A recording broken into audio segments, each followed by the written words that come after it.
Good morning, everybody. Welcome to another day. We're gonna get right into it. Hope everyone's doing great. Remember, Dragonflight Season Renewal is out. New quests, new rewards, new fun. But right now, we're going back in time, of course, because I am brand new, past couple of months since November, to World of Warcraft. And we are waiting for the progression of Season of Discovery to go through the, pretty much the original experience. I'm not quite hardcore enough to go through a full hardcore run. We will eventually. That will be an achievement that we will do on stream. I will one day get to level 60 on a tank, a healer, and a DPS on hardcore. And hopefully have all three alive and ready to raid. And PvP, even. One day we will be hardcore PvPers, and have PvP duels for gold. Okay, and then fill up my bank account on my hardcore account. But today is not that day. I would like to get to level 80 on Wrath of the Lich King and get some best in slot gear on a tank, a healer, and a DPS. My Hank, Walt.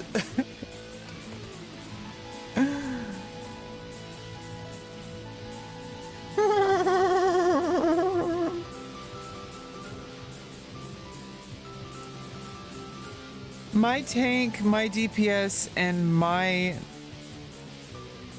healer. In fact, my healer is the second one because tanks and healers are the highest priority for the group. My priest and my death knight. My main is my warrior. Level 69, almost level 70, Draenei warrior. Just skilled up mace finally. Look at that. I mean, it's kind of got these little hooks right there. So even if somebody's like, you could like just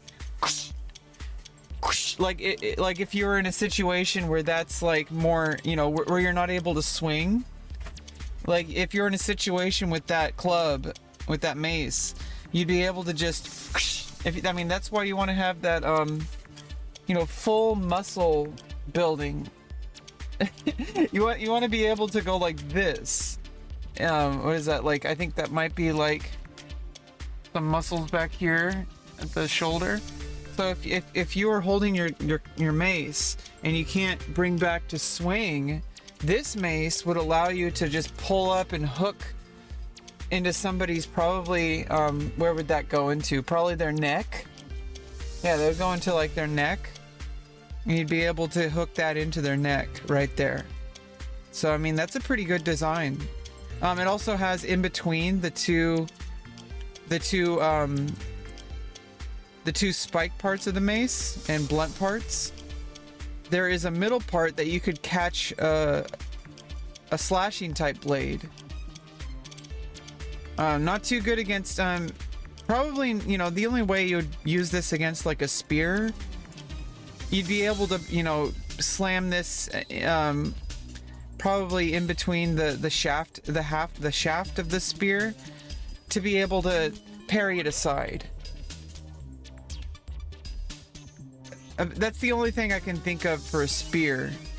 Or just use it like, you know, like a club to be able to kind of parry a spear. But mostly this would be good against like plate armor and mail armor, and you know, because it is a bludgeoning weapon, a mace, it does have those spikes, so that's actually like gonna give it an advantage for mail armor, like chainmail, rather than like a Morning Star type weapon is really good for it is like blunt damage, but it's the spikes particularly, I believe, I'm not like a medieval weapons expert, but I believe the Morning Star type spiked weapon, spiked mace, particularly good for getting into bludgeoning against chainmail. What's up, Booper? What's up? It's your girl. It's Rebecca. Um, I'm basically more Asmongold than Asmongold, if that makes sense. I'm Asmongoral, okay? I mean, he became famous, but he stole from me. I've been on the internet longer than him, and I'm more of a freaking degenerate, want to speak my mind type of person. And I'm nicer. I don't know him personally, so I don't know how he is in his personal life. But you know, as far as his character online, I think I'm a bit nicer. I'm a little bit less rough around the edges. Well, I mean, I'm a girl. So, I mean, not that that's a stereotype or anything. It kind of is. I mean, estrogen's a little bit different, but don't mistake smoothness for weakness. Having smooth skin and soft skin and like estrogen qualities does not make you weaker. It's a different kind of strength. It's a different kind of strength. I mean, why do you think, you know, biologically, you know, I'm not, you know, I wasn't assigned female at birth, but why do you think biologically in the wild, the female is usually the strongest because the female has to take care of the young? I mean, think about dragons, which are definitely real. The female dragons are known to be more fierce than the males. And in nature, like lions, like lionesses, are much more active and hunt and go out and hunt. Whereas the males just kind of sit around all day and like act really tough, but they're really just, they kind of, I guess maybe they protect the nest. Whereas the females are make sure that the nest survives, like with food. You know, because the females go out and hunt. Whereas the males just kind of scavenge. They kind of just lay. I mean, the males are like house husbands. And there's nothing wrong with that. You need, you know, the pride needs that. But you know, whatever. And I guess there's beta females that also hang around the pride. He can be a butt, but I like him. Yeah, I love him. You know, I don't know him personally, but as far as his character online, I think he's pretty cute. Like he's this like entity that I think he's like also changed a bit since like 2013.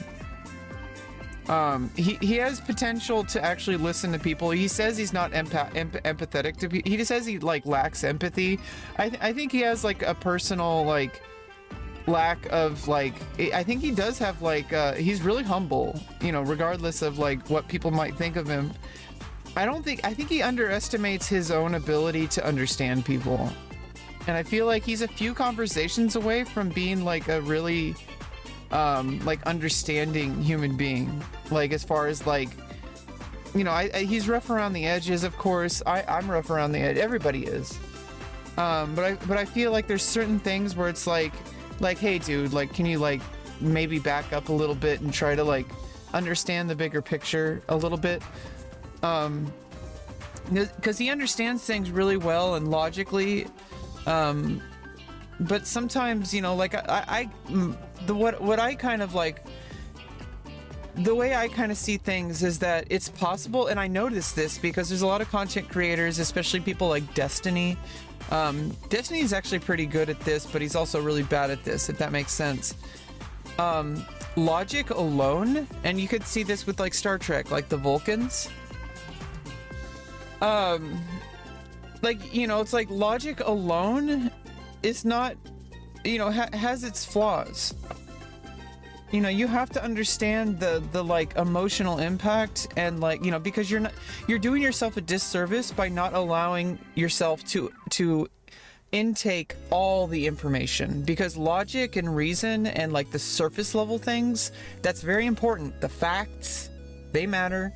You know, like the objective details, those matter, but you're ignoring the subjective, which is also valuable information. And I know that, like, obviously for data gathering, we want things that are like more like, you know, what's the word?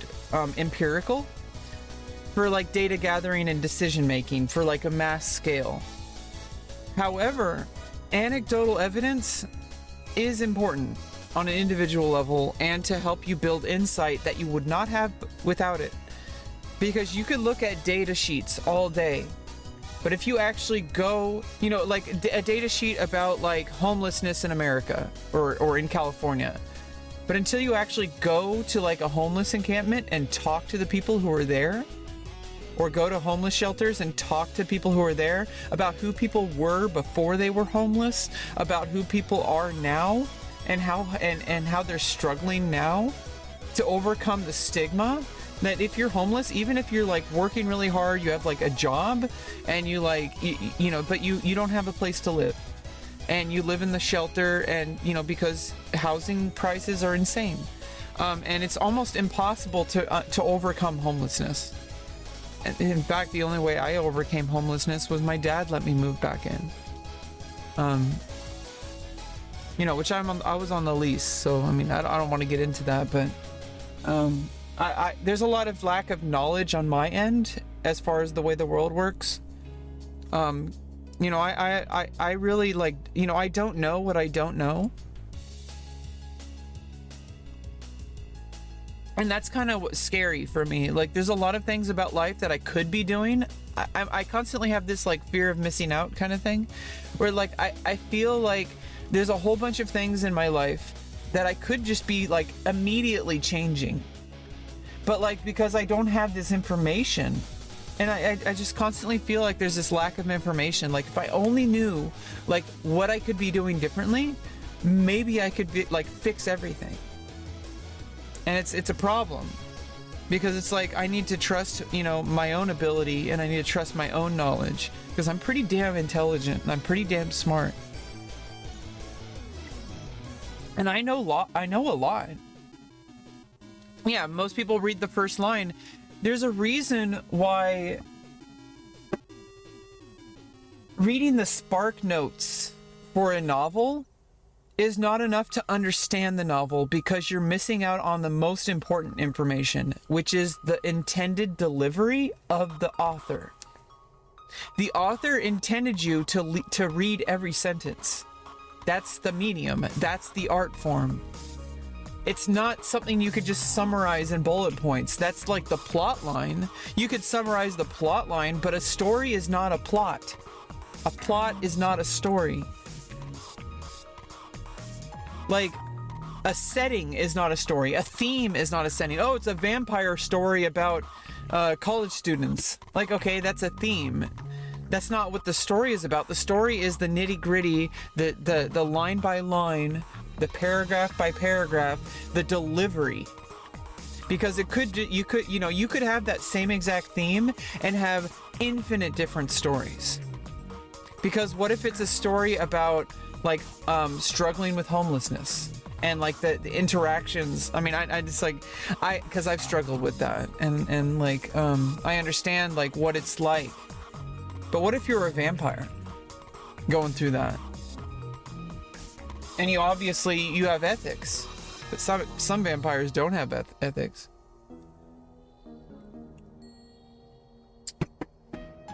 Right? Like, that's most vampire stories have those themes, that there's like good vampires and they're bad vampires, but compared to humans, they're all the villain.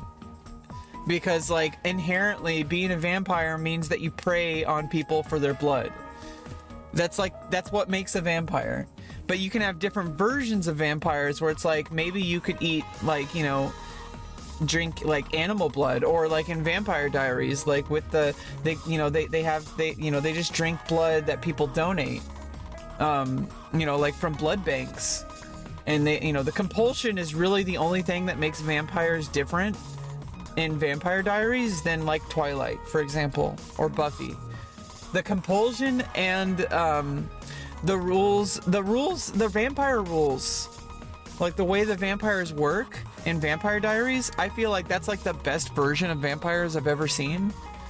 Like Vampire Diaries mechanics, probably the absolute best version of vampires I've ever seen. But like, anyway, I'm divulging into a completely different topic. What I'm saying is that like the author intended you to read it. They didn't intend you to just have a bullet point of like, oh, this happens and then this happens and then this happens.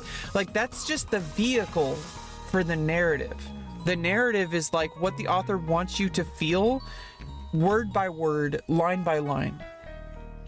Because, you know, you might not understand it like as you're reading it, but your brain is taking in that information and processing it. And that's what a good author knows. And that's what a good author uses. That you would read something and it would evoke something in you and you would think something about it. And it's going to be different for every person, which makes art and like especially writing a narrative, like a book, a novel, and you know, also visual storytelling such as screenwriting, which is a different kind of writing, because screenwriting, you're trying to give directions to a director to be able to have their vision come true, which 10 different directors are going to have 10 different interpretations of a screenplay, and they're going to adapt the screenplay to their own needs. But as a writer, your job as a screenwriter is to give a blank canvas basically of like what the story you believe is supposed to be, but allow somebody to be able to take that and put it into a visual format in their own vision. Whereas a novel, you have your own vision and the readers are the director. The readers create their own story because they read it and they take their own experiences in life and their own worldviews, their own beliefs, and they process it with those beliefs. And I feel like that's the only real way people change, is you have to show, not tell. Because if you just tell people what to think, you're only going to get the most like kind of like, not brain dead, but like the most like kind of hopeless people. The people who need somebody to tell them what to think. You're only going to really help those people, and only if they like you as a person, which is like almost impossible. You know, obviously if you're very charismatic, you can get a lot of people on your side, but that's not like real change. That's like basically like dictatorship. That's like being a cult leader. Like that's not really change. That's just like telling people what to think. But I like, if you really do it right, if somebody is like, you know, you can, not everybody, something like empathy, for example, it's not something that really comes naturally to everyone. It comes naturally to me because like it's part of my autism stuff. But it's still like, if somebody was in my exact shoes and they took different actions in life, and they chose not to go down the paths that I've done with understanding humanity and understanding like emotions in the way that I have, like I chose to interpret things differently and to internalize things in a more empathetic way. To try to understand like why people do what they do and why people say what they do and why people believe what they believe. I really think that it's important. Because otherwise I'm stuck in my own thoughts, and obviously I have my own hardcore beliefs that are really difficult to change. I do think that mine are better than others, but so does everybody else think about their own.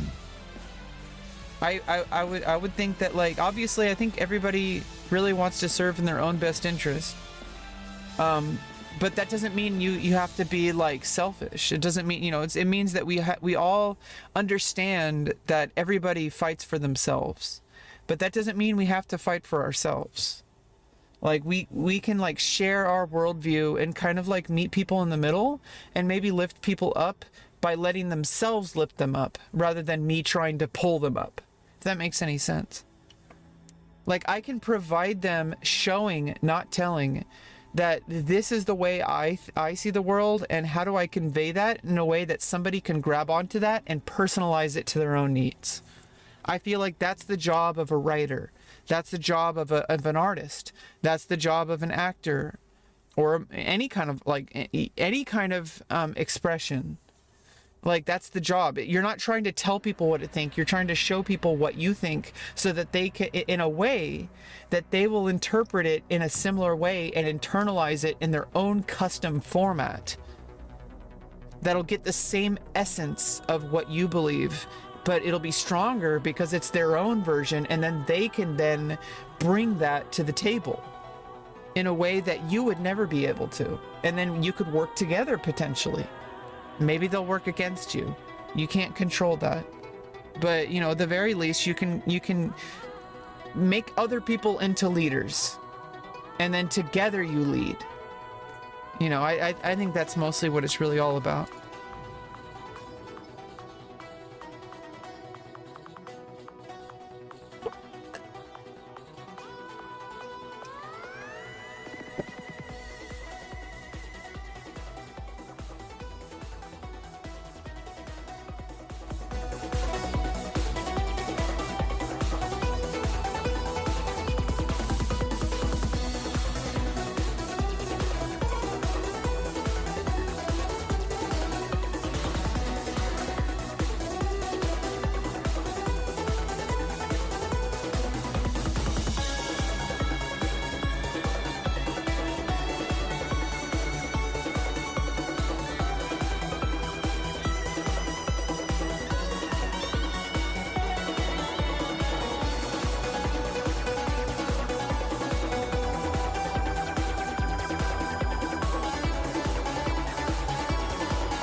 Farewell.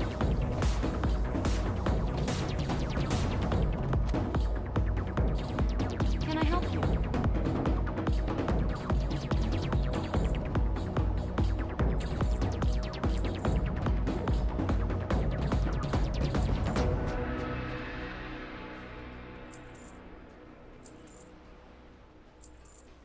See you around.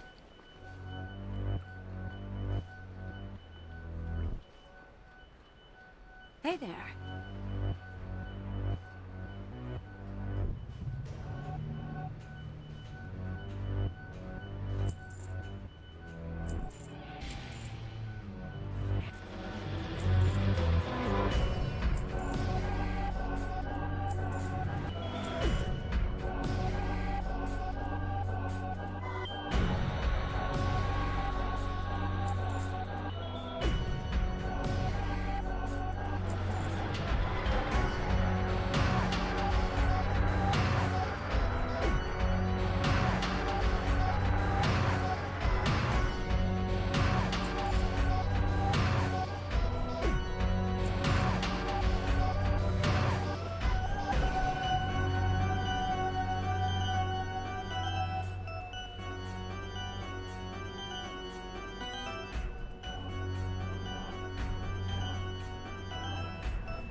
Be careful.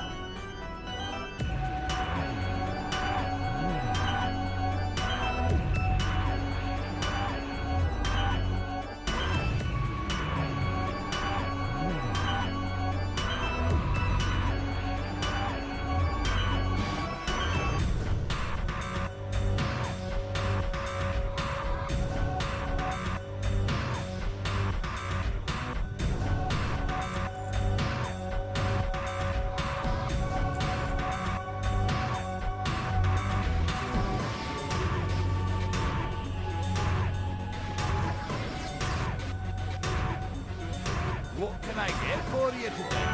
Watch your back. What's on your mind? How are you? Be good.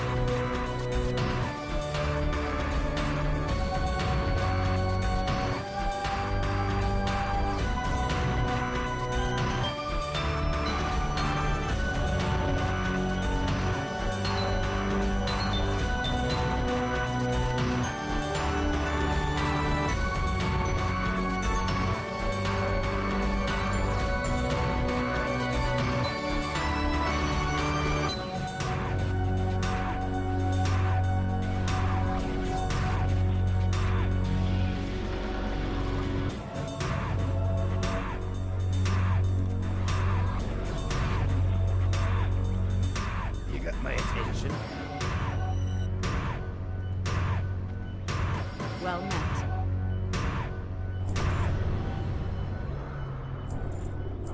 Have a good one.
Hello.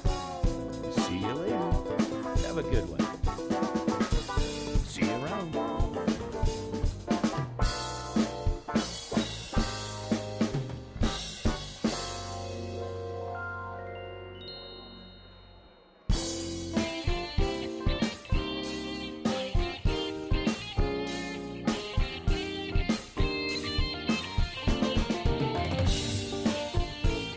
Safe travel.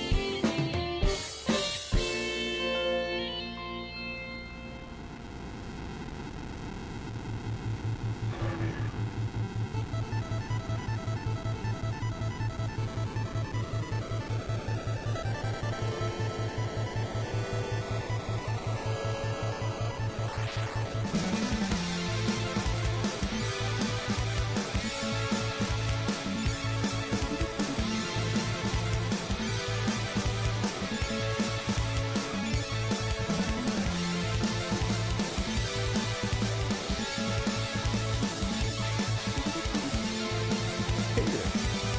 See you later. Safe travel.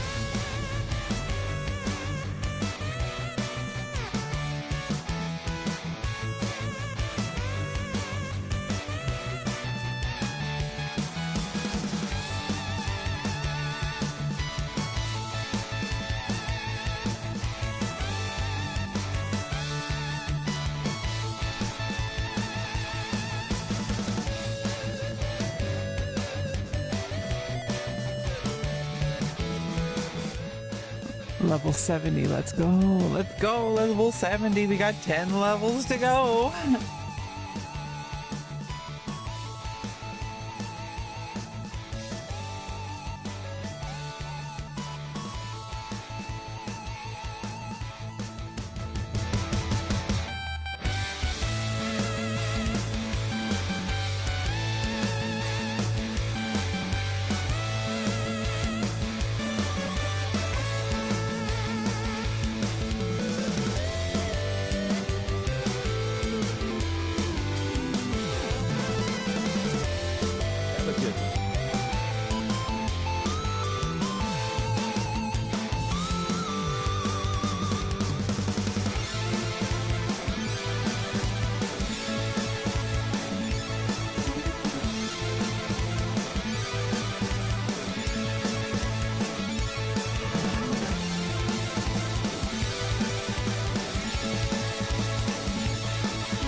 Just had to make my, for later on, I just had to make my professions, alts.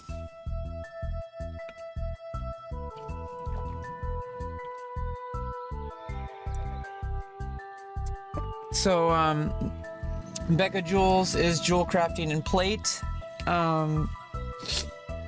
Becca Cloth is, tailoring, I guess.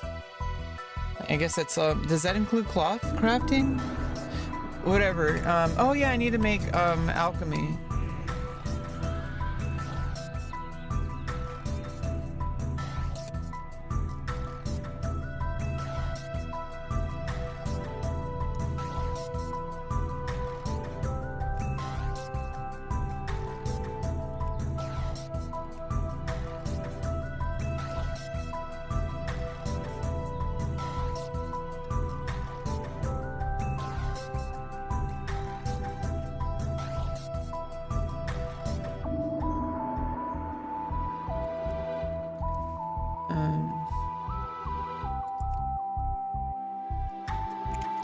Where is the best alchemy place?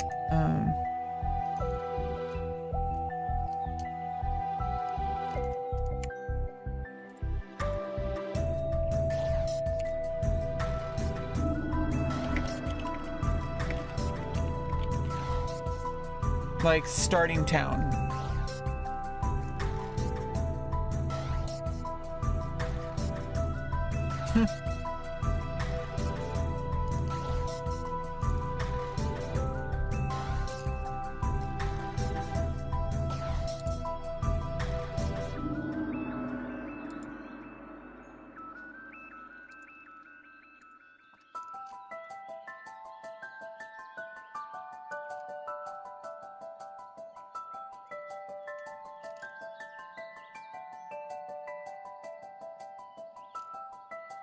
Okay, best, no, not race, best city for alchemy.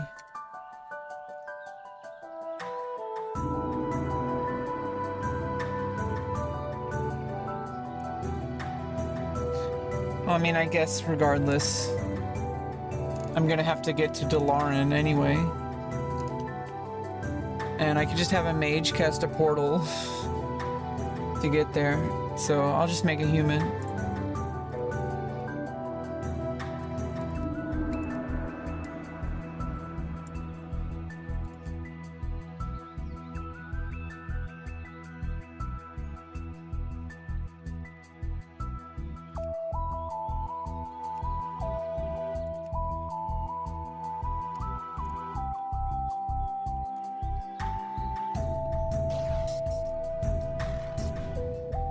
Here we go.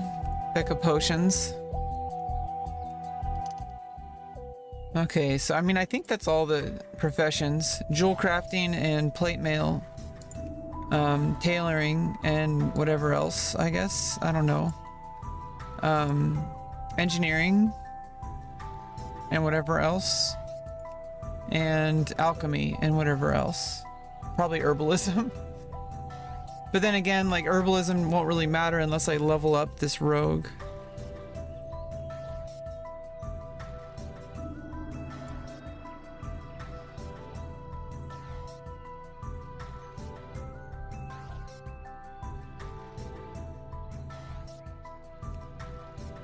Yeah, I guess I can just have alchemy and herbalism, but then it's like, that only really works if you are high enough level to go out and get the herbalism. So I might have to level up this rogue. I mean, that's not a big deal, but like, you know, that's for way later. And I'll get some heirlooms before I do that, and I'll just speed run. Like jewel crafting, I mean, and mining. I mean, but then I would just mine on my main. I guess okay. What I want to do is I'll have the gathering stuff on the ones that I level. So mining and herbalism on these. Well, I guess while I'm leveling, mining and skinning, because everybody can have. Oh no, not everybody can have mining. Yeah, you have to have herbs. So I mean, I think probably my priest. With herbalism, for some reason I feel like herbalism and alchemy should be like a mage thing. I don't know why. It's just like an RP kind of thing. Mining and skinning on like my like melee types, especially plate mail types, and like herbalism, and I guess mining. Because you know, to make like jewel crafting and plate mail and blacksmithing. And then herbalism. I don't know necessarily what engineering uses. Does that also involve alchemy? I don't know. That's something to figure out way later. Okay, I'm not even max level yet. This is like long-term storage, okay? Like, once I get max level on at least one class, then I can really just start like just, you know, picking something and you know, leveling up professions is a big deal. That can really increase my gold over time. Obviously only over time, because it's going to cost a lot of investment at the beginning. I understand crafting because it's like, it's just like that in Final Fantasy XI as well. You have to spend money to make money. And it takes a lot of investment. Obviously, if I can just farm gold, I can get everything I need off the auction house. But if you really want to like maximize profit, you really want to go out and be doing like herbalism or mining and stuff like that. Or skinning for tailoring. Yeah, Rebecca Cloth, she's doing tailoring, so probably want to have skinning. I'll do mining and skinning on my warrior. And then, like, you know, like herbalism on my priest. The thing is it's like, you have to like judge like whether or not you want to have skinning or herbalism. But I need to have mining regardless. So like mining and herbalism or mining and skinning.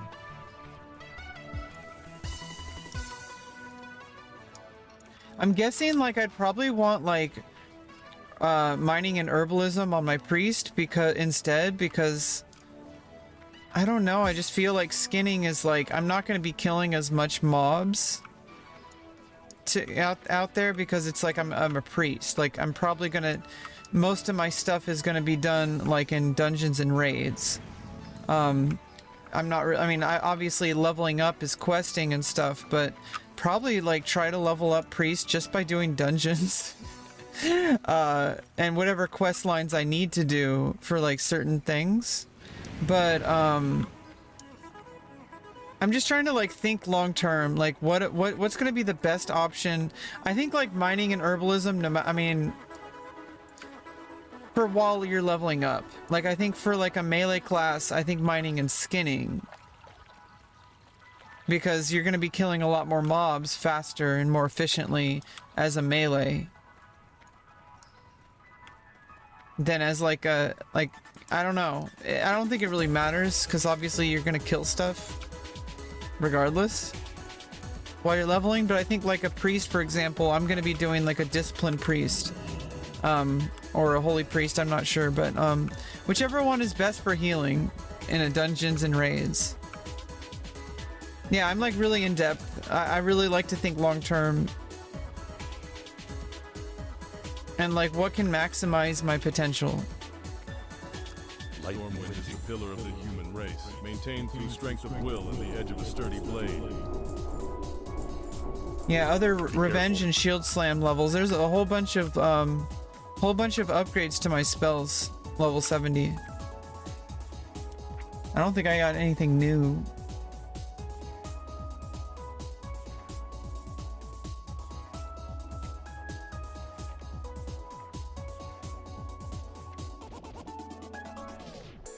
I haven't been using spell reflection. What's wrong with me?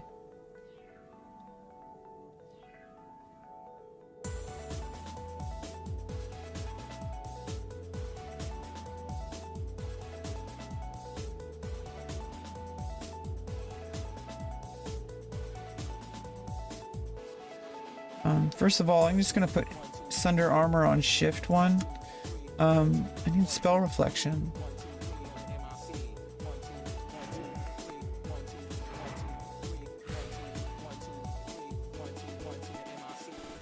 Why did I not have that ready to go?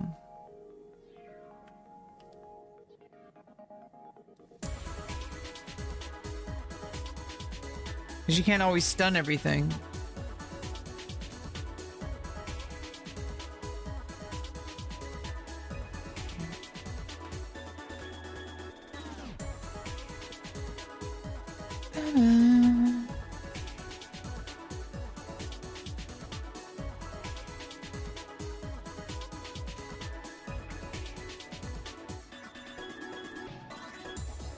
Oh, intervene. That's new.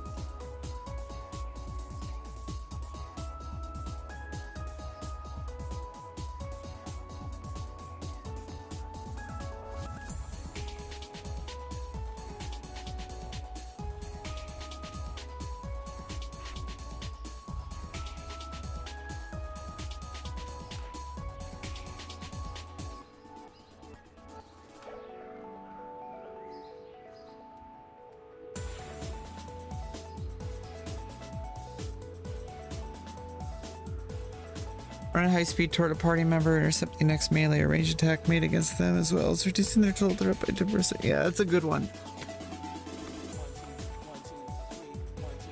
And oh yeah, and I forgot to use my glyphs. What happened to them? Oh, I must have locked them. I forgot what they look like. Small.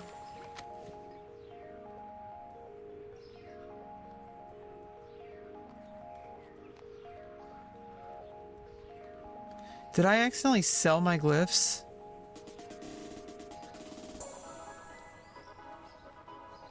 Or did I put them in the bank? Or did I already use it? But what about the other one? Did I accidentally sell it?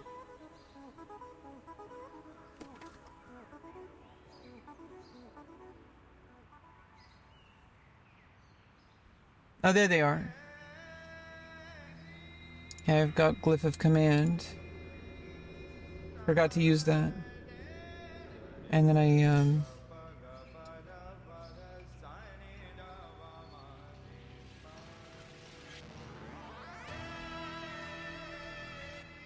then Glyph of Shattering Throw, level 75. Oh, can I actually reuse these? I thought they used up when you use them. I guess so you can like switch glyphs. There's got to be an add-on to manage your glyphs. Like just have like glyph sets and just have it automatically do it from your inventory rather than having to do it manually each time.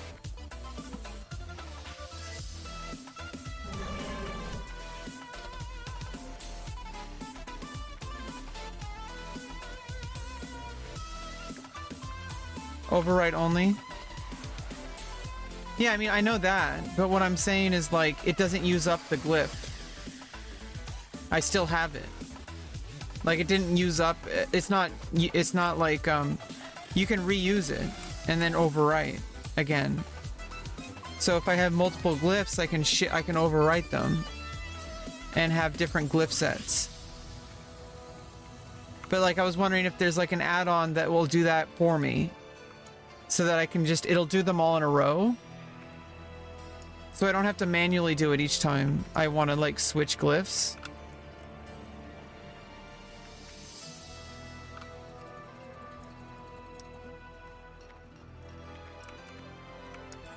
Okay, back to Borean.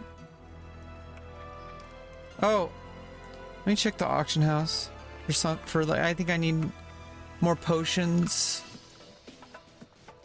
Or do I have like runic potions ready now? Yeah, now I can use runic potions, never mind.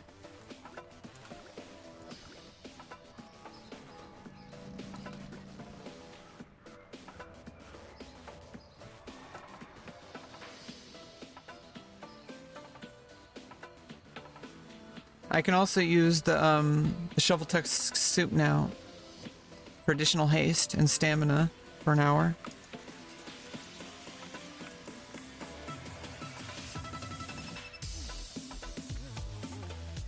I got plenty of potions. I'm gonna be farming Frostweave.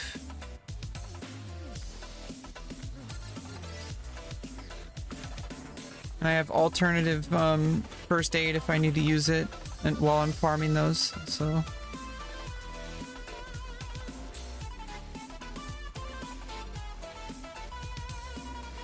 Yeah, we just gotta go get level 80. Hit N, select. No, I know that. That's not what I'm talking about. I need to explain myself again. So obviously, you go to glyphs. But what I'm saying is that in order to overwrite glyphs, you have to actually click on it and overwrite it. And you shift right click to remove, right? So you have to like shift right click to remove a glyph. What I'm saying is that there should, if it's possible, or if one exists, to have an add-on that does that automatically instead of having to do it manually each time. That would like make sure that it would remove your glyphs and then replace them with a different set that you save in a text file, for example. Do you know what I'm saying? Like an add-on that would do that for me. Where I could save a glyph set and then it would do that automatically. Obviously, it would require the glyphs in your inventory. Yeah. I didn't explain it very well. Oh yeah, I need enchanting and inscription. So that'll probably be the engine. I don't know. Yeah, I'm gonna need one that does enchanting and inscription. And there's leatherwork and tailoring. That's gonna be Rebecca Cloth. But I need one that does enchanting and inscription. It's probably gonna be a mage, I guess. And I need to level a mage to like level 80 for portals. So that's probably gonna be Becca portals. And also doing enchants and inscriptions. Wait, what's it? What is inscriptions?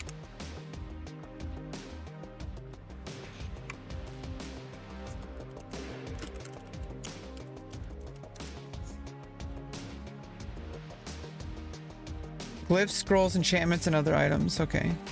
Yeah, so I'm gonna do enchant and inscription on another alt. It's a gold hole that I mean it's not about making gold, it's about being useful. If you can do that, your guild, you're like invaluable to your guild. Yeah, to make glyphs and to make like enchant scrolls and stuff like that.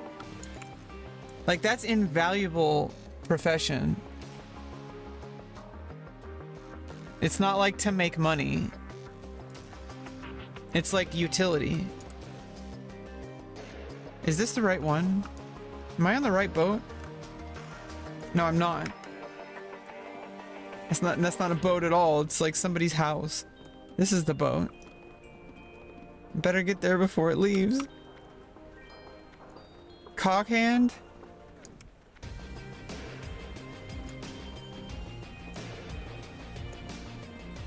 This is the assurance. Wait, which one is...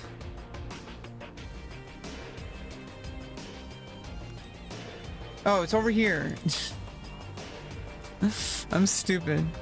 Uses it herbs as well to make inks. Yeah, exactly. So that's what my herbalism is for when I'm leveling up my priest. I'm gonna see, I need the ones that require me to go out and gather stuff to be like level 80. And then anything else that could just be in town and just, you know, make use of the stuff, I can just mail it over.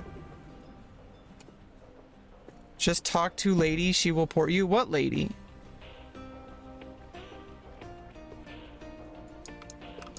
What can I do for you? Oh. Safe travels. Really?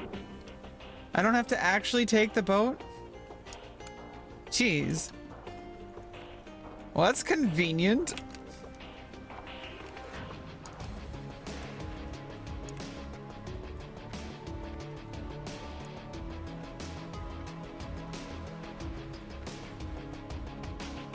Ah.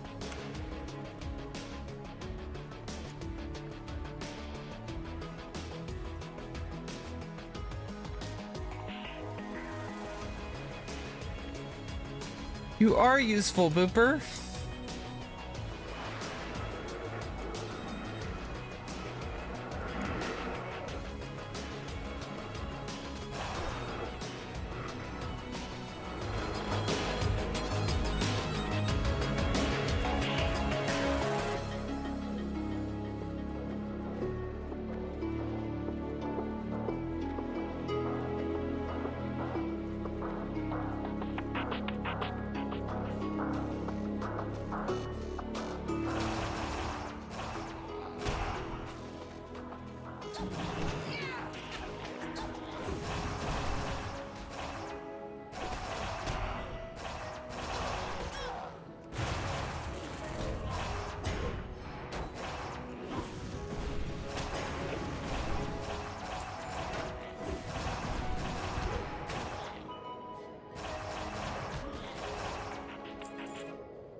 Oh yeah.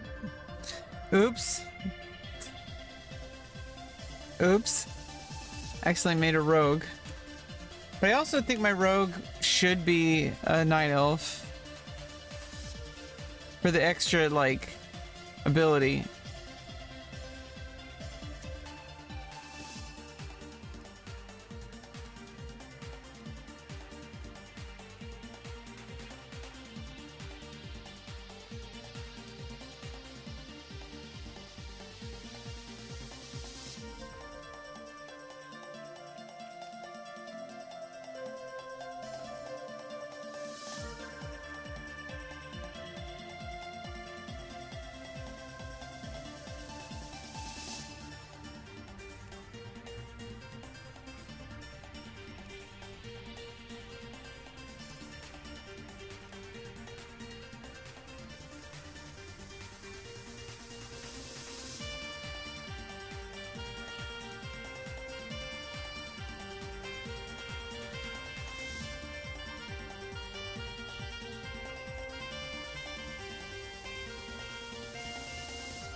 Forget which face is mine.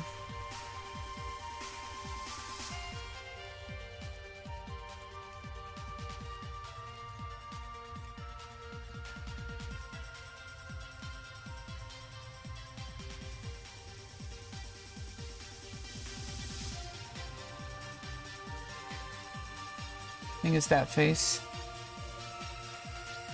Is that the right markings?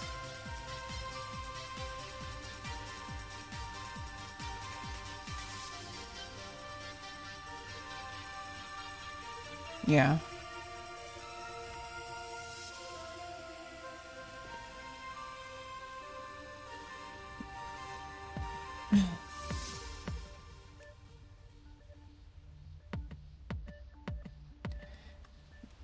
Yeah, because you get the you're more difficult to hit, but you get the fade ability, whatever it's called, which goes along with the rogue toolkit. Kinda.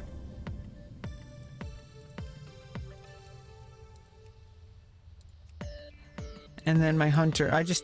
For some reason I just like Night Elf Hunter as an idea.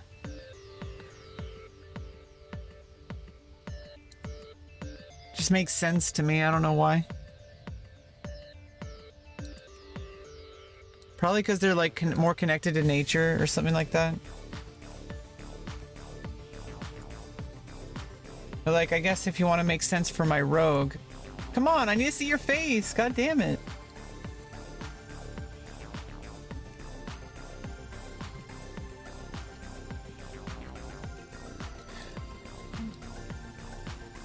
Why are you moving your face so goddamn much? Jesus. Come on, stop moving your face. I'm trying to figure out my face here.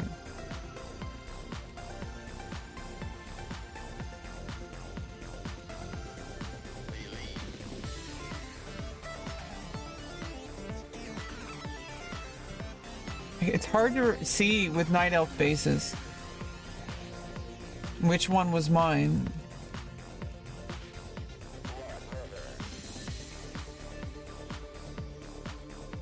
Like the eyes are different and the facial features.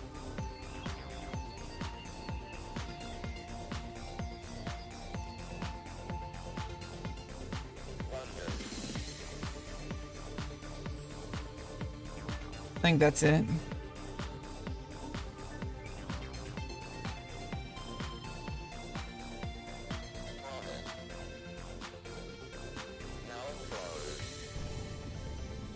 Heroic Presence, Race Soul.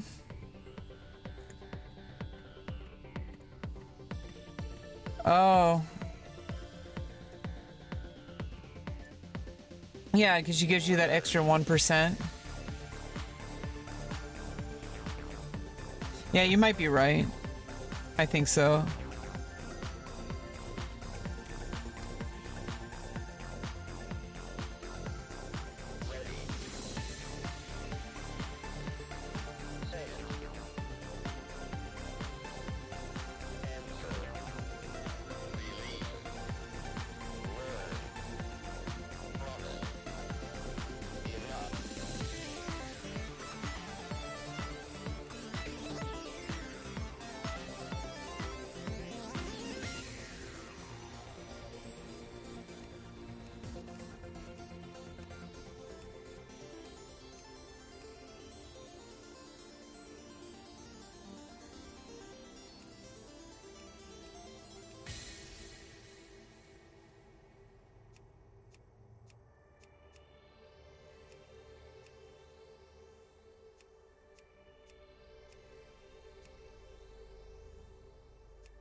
Yeah, I mean the Horde in general, like I just don't like playing Horde because until, you know, Blood Elf is interesting. I like Blood Elf because they look more human. But it's just like they're all freaking monsters. Like not everybody wants to play a monster, like an undead or an orc. Like why can't I just play like a humanoid, like a standard, like looking like a human, like Draenei, like every single Alliance character like looks human, but the Horde, it's like I mean you got humans, you got dwarves, you got night elves, you got gnomes, and you got Draenei, and you know male female body types. You know, they all look like somewhat normal as far as like humans. I guess that's xenophobic.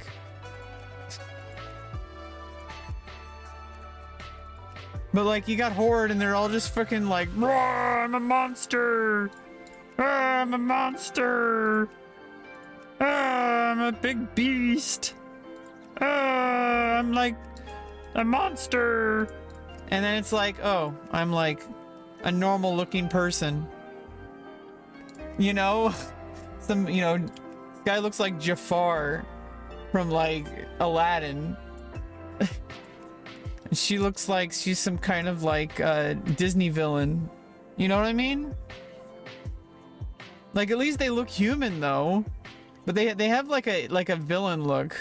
Compared, I mean, because they're Horde. I don't like. I guess Horde is supposed to be the bad guys, but they're actually not. Like they're just like a different faction.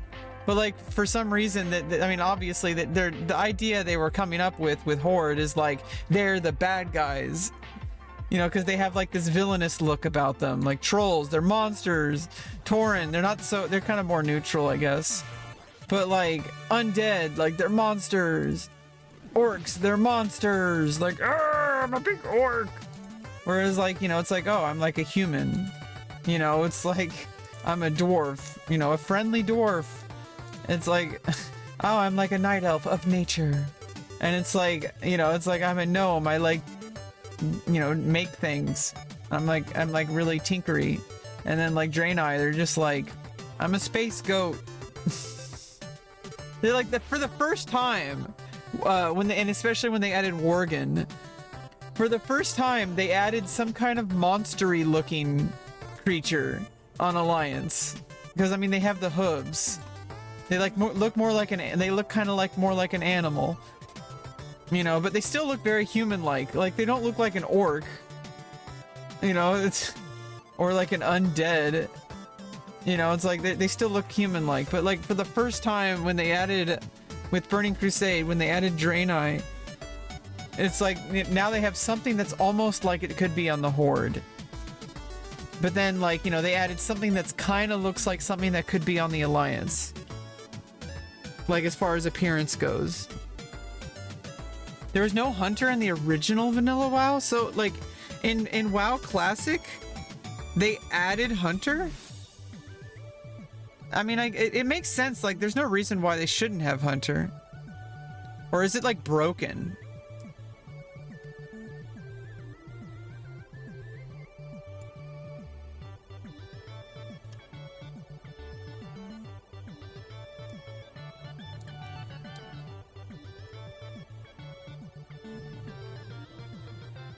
Oh, you can't customize the tail until retail, I think. There's more customization in retail. They gave option of no horns. Yeah, I mean there's more options in retail. More customization.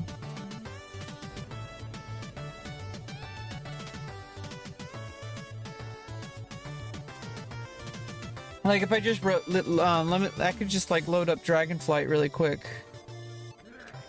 Ah, the fuck? Just log in to being attacked. Jeez.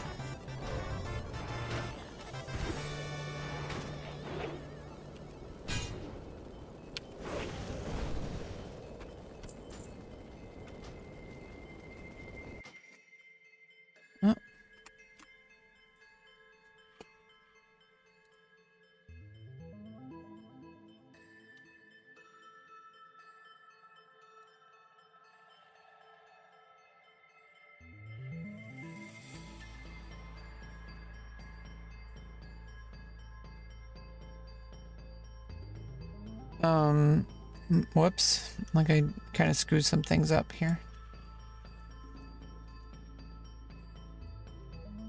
Okay. Yeah, let's load up Dragonflight really quick. Look at the customization.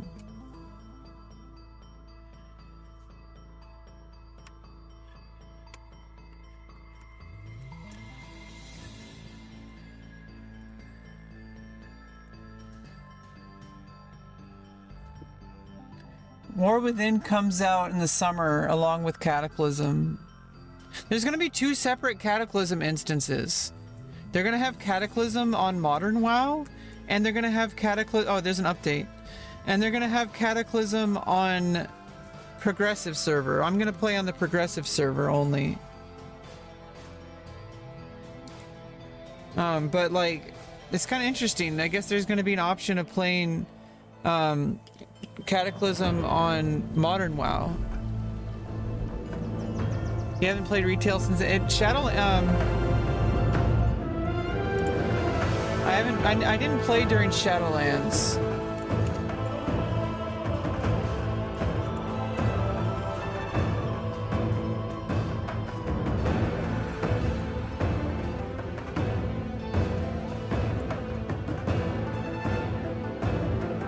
Like I have a longer tail, like on my warrior here, and I just like made a random boost because it gives you one. I haven't played my evoker yet. I have mail. Oh, because I sent stuff. Yeah. I haven't played my evoker yet. I played my monk a little bit. And I didn't play my Death Knight yet. My Worgen. My Vorgen. Because Rebecca Wolf. And I haven't played my Rogue yet. But like, if you create a new character, like, there's so much customization.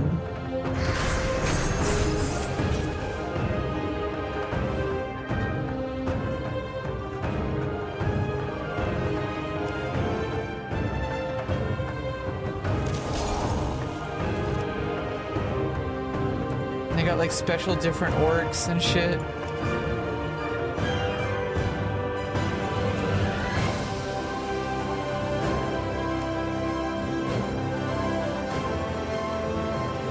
Mecha gnome.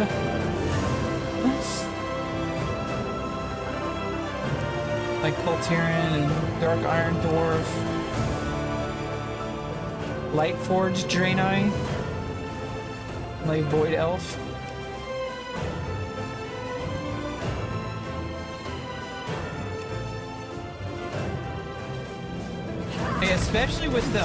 Especially with the Drakthir, I can't do it because I already made one. But there's so much like more customization.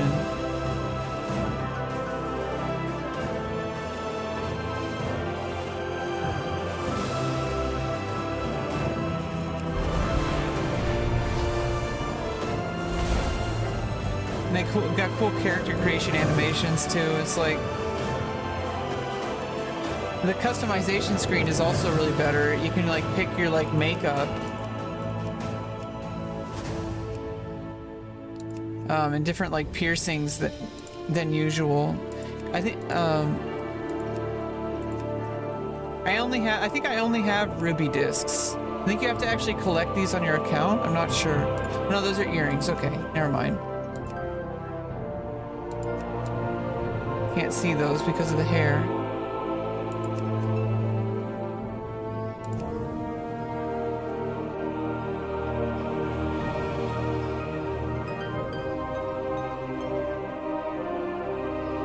They have additional hairstyles. They have like more ethnically African hairstyles as well. That's like a lot more customization. Some people, you know what's really fucking weird? You know how I know somebody might be racist? Is if they say that this is woke, that they added black hairstyles. Like, dude, like, you can make your character black, and some people are black. Like, why? Like, well, how is that, like, woke? It's, like, weird.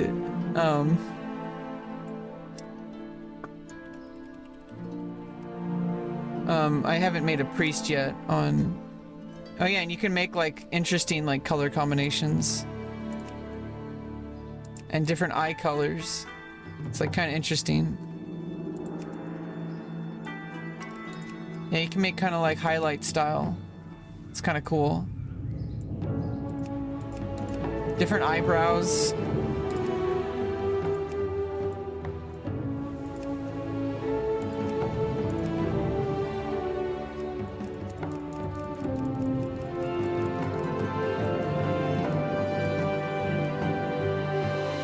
Although I think I need a different face.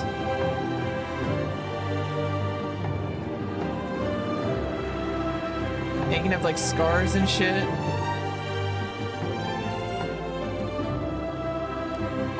Well, now you can actually make your character black if you want to make, if you're like a black person. So it's like, they have like some people would call that woke, and that's really fucking weird.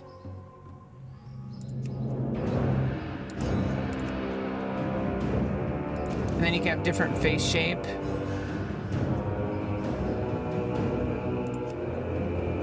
Then eye color.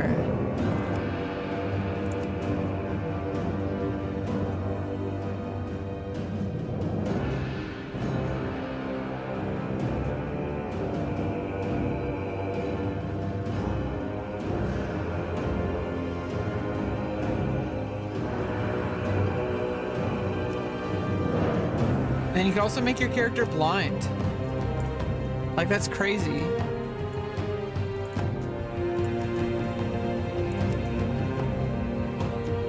Like, it's like adding more customization. I don't like, it's just weird. Like, why would people think that like having like a homogeneous character creation would be anything but like more like anything less than like ideal? Like, having more customization for role-playing is like it's a role-playing game. And now I have my healer.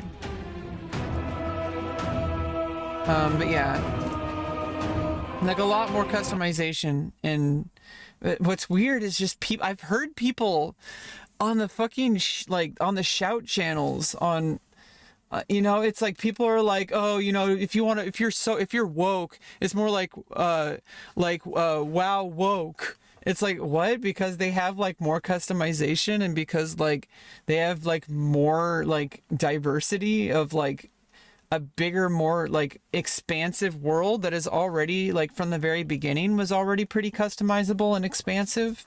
I mean, it's just continuing more. It's like that one dude who was like, you can make pronouns in that really shitty game, Starfield. That guy who got pissed off that you could customize your character in a game series that, I mean, in a game that's, you know, in the Elder Scrolls style, which is absolutely known for extreme customization, and you're gonna get pissed that you can add your pronouns? Like, what the fuck is wrong with that guy? He has some kind of like weird agenda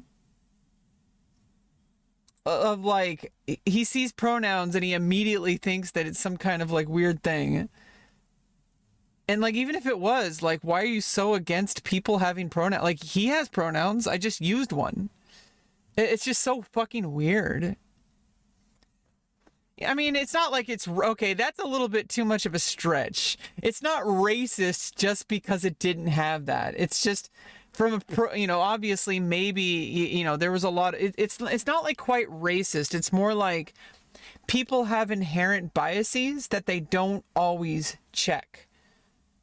They don't really think about it. And now we live in a day and age where there's really no excuse not to think about it, because honestly, a lot more people are being very loud about it. And you should probably listen to somebody. You know, obviously there's a point where it becomes like, you know, a little bit too much. But like, you know, that's kind of like, you got to be careful with that, because like that's what people would say, that, you know, people say about black people who would actually stand up for themselves. They would say, oh, they're an upstart. They're getting uppity. It's like, okay, like what the fuck?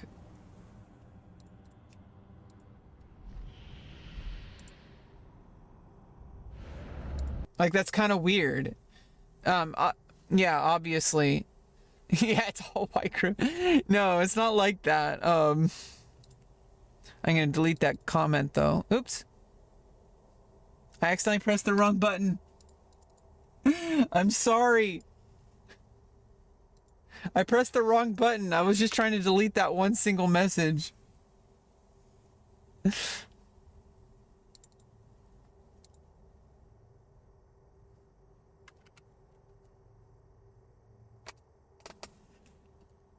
God, I just erased you from existence. No, that was an accident. Basically, it's like, obviously, here's the actual thing that's going on and why so many people are frustrated. It's that people have genuine concerns about, like, hey, like, the people, like, for example, I think the most obvious example is like when people say, shouldn't all lives matter? It's not that, like, you're racist for saying that, although it's associated with racism because of the people who are definitely having some agenda push, but it's because of the the willingness to be ignorant when there's so much more information out there. That's the problem. It's not that people are racist. It's that, you know, for not knowing. It's that you're doing the world and yourself a disservice by not trying to understand why people are upset by things. Doesn't mean that the person upset is always justified. What it means is that, like, you're a person existing around other people, and it's just like being in a guild. You know, if you want to be an enchanting shaman when they need a healer, you know, your guild needs you to be a certain spec, right? For a raid. And when you're in the raid, you can't just do whatever you want. Like, you have a job to do. Like, you can't just run around and be like, oh, I just want to pump max damage. And it's like, you know, if you're a DPS and you're like, oh, but, you know, you have to actually listen, like, pay attention to the threat levels. You can't just always be pumping, or we're gonna wipe. Because if you die, there's less damage that's happening, and, you know, it's more likely to wipe. And in some situations, if anyone dies, it's a wipe. So if you don't, like, if you just try to do your own thing and you're like, hey man, why don't you just let me be me? Why don't you just let me be me? Why don't you just let me be me? It's like, well, you're in a group, you're in a guild. You have 40 people with you, or 25 people with you. I mean, 24 other people or 39 other people, whatever the raid count is. It's not just about you, you know, like, if you're a tank, you have to do your job right. If you're a DPS, depending on what class you are, you have to do your job right. You know, if you're a healer, you can't just, like, sit there and spam all your mana. You have to manage your mana. Like, you have a responsibility. And as a human being, obviously no one's going to, like, force you to do anything. But if you continually find yourself that people are being frustrated with you and people are having problems with you and the way you talk and what your opinions are, maybe you should try to at least examine those opinions. I'm not talking about you. I like I said, the ban was an accident. It's just because I wanted to delete that one single message. You know what I mean? Like, it's just frustrating when people are willingful, like, what is the word? It's like purposely being ignorant. When you have so many opportunities to just listen to people, and they're like, oh, but why is everyone telling me what to think? Why is it? It's like, they're not telling you what to think. They're trying to give you information so that you can, like, not be an asshole. It's like if somebody is like, they go into a job and, like, they don't shower. Like, you know what? Like, if some people just want to be assholes, and if that's the case, well, then don't get surprised when people call you an asshole. I really wish they weren't, because they cause a lot of problems. And they're like, oh, what is having these opinions? How does that hurt people? I just have an opinion. And it's like, well, it's a collective overtime thing that for the longest time people consider, and people still do, consider the default to be white. And if you're black, I know it was an accident, I told you. I was trying to delete the comment and I clicked the wrong button. I clicked the wrong button. I was trying to delete the comment. I clicked the wrong thing. It's right next to it on Chatterino. Because I didn't want that. I didn't want that 3-letter thing in my chat. I don't like that. I mean, it's not bad. You know, I know that what you were talking about. But like I had no problem with the joke. It's just kind of odd. Oh yeah, it was an accident. I meant to just delete that single comment. Like, I generally don't like comments like that or jokes like that. I mean, you know, it's not like you're bad or like whatever. It's just like I don't like that vibe of those kind of jokes, if that makes sense. Like, you know, there's such a thing as like, you know, humor, and there's such a thing as just like gross. You know what I mean? Like, I don't think there's anything to joke about with like the KKK. You know, I don't think that's a laughing matter. And you know, edgy humor is not really humor. It's pretty just lazy humor. It's like just trying to like say something because it's edgy. And it's like most of the people I know or have known in my personal life who just are trying to be edgy, they're just all douchebags. And so it's like if everybody who does what you do is one thing and you think that you're different than them, then maybe you're wrong about that assessment. Maybe if everybody around you is doing a certain is a certain thing, like, you know, it's like the MAGA people. They think that they have that they're. It's like if the people who support your ideas are like Nazis, like, and I'm not using that term lightly, like actual Nazis. And you know, people like Proud Boys and like, you know, the Moms for Liberty and the people who want to just absolutely just destroy society.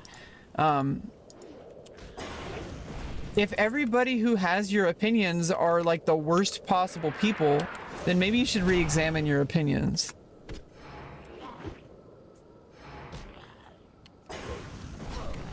Yeah, I'm sorry to hear that, Booper. That's really scary. But like I said, you know, I don't think that was bannable. I wanted to delete the comment, you know, as kind of like a warning. I don't like that kind of humor in my chat. That's about it. Like, I don't like racially driven humor in my chat.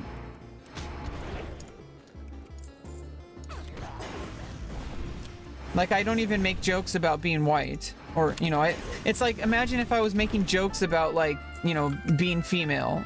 That were, like very, like, kind of more, based in misogyny. And not based on, like, you know, just funny stuff.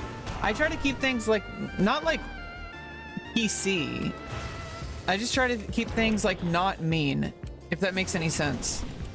Like, there's just some things that are just like, okay, dude, like, calm down. Like, you know, there's some things that are like that when people make certain jokes. You know what I mean? Yeah, I mean, yeah, they shouldn't exist, but like, you know, I don't like making jokes about things. You know what I mean? I don't like that kind of humor here is basically what I'm saying. If you can't understand what I'm saying, I made it pretty clear. I don't like that kind of humor. This isn't 4chan. I know that and obviously that's an extreme example, but like, you know what I mean? Like, I just want to make that clear before it goes further, like with that kind of stuff.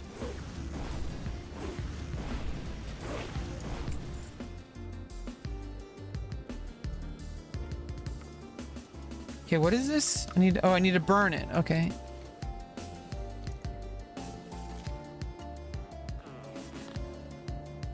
But yeah, basically, I mean, where that came from was like, what the hell? Set a stack of Farshire. How come it's not letting me use it?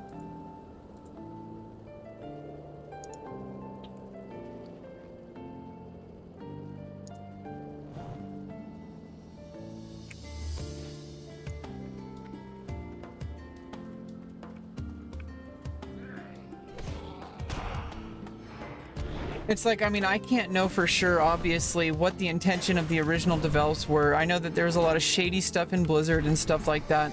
But basically, like, I think it's going too far to call, like, a game developer racist for not including customization. There's also other factors to it, and I'm not, like, trying to, like, apologize or anything.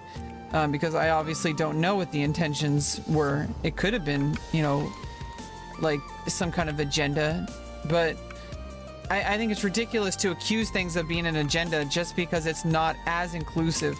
I think that's ridiculous. And people who go on Twitter and shit and like cancel a game. How come this game developer doesn't allow me to make a character that looks this way? It's like, okay, well, you know, maybe that's not the goal of the game at the beginning. And maybe if it's a customization based game, that's one thing. Or maybe, like, you know, it's like, sometimes it's like, yeah, like sometimes, I mean, that's who the character is. And it's like, they made a choice. It's like, not everything has to be like inclusive. But at the same time, I understand why some developers make a choice to say, you know what, I have the choice to like make like a standard like white character or like a male, but like I want to make a character that's based around this. And there's a good way to do this and a bad way. As a storyteller, you kind of have a responsibility to make a well fleshed out character and not just a caricature. And I think you're actually doing a disservice if you just like add a character copy paste just because you want to make more diversity. I think that's a mistake. I don't know if that's what, I know people accuse Disney of that. I'm not sure if that's exactly what Disney is doing. I think people just have like a bias against it. But I also think that like, oh damn, I'm sorry to hear that. Yeah, I mean like people are really fucking weird. I'm sorry that you had to grow up in a neighborhood like that. But like, as a writer, as a storyteller, you have a responsibility to actually flesh out that character and make it make sense to a narrative. Like if you're writing a story that's set in like a white European upper class area, it doesn't make sense to make like a character that would not historically match that setting. You would have to have, and unfortunately, that's just, you know, history is just racist. I don't know if you knew this. But history is pretty damn racist, and it, you know, unfortunately, if you're going to make historically accurate film or stories, you have to include all the people who were historically oppressed into those specific roles in order to be realistic. And also, if you wanted to make a realistic character, there were people of upper class who were like of different diversities, like different like black people and stuff, because historically some people have been able to rise up in financial status, maybe because they're royalty or maybe because, or some other reason. There's obviously always going to be some kind of like subconscious there's always going to be some kind of subconscious like racism and shit, but like at the same time there's going to be people who are like more influential, but like you have to be able to understand history and to be able to write realistic characters, and there's a way to do that and actually create a realistic thing, which is actually the goal. The goal isn't to just make diversity for diversity's sake. It's just the reality is that diversity exists, and if you want to make a realistic story, then you're going to want to like make it realistic as possible. And that means that there's going to be characters with different backgrounds. And some of those characters, you might, you know, obviously it's going to include like racist characters. You know, like you could have I mean, it's kind of hard to sell like a primary like protagonist who is racist, but I think it could be done. Like, you know, especially if it's like a redemption arc. I think it's really hard to sell a story of a protagonist who's the bad guy, like, and actually like not redeemable in some kind of form.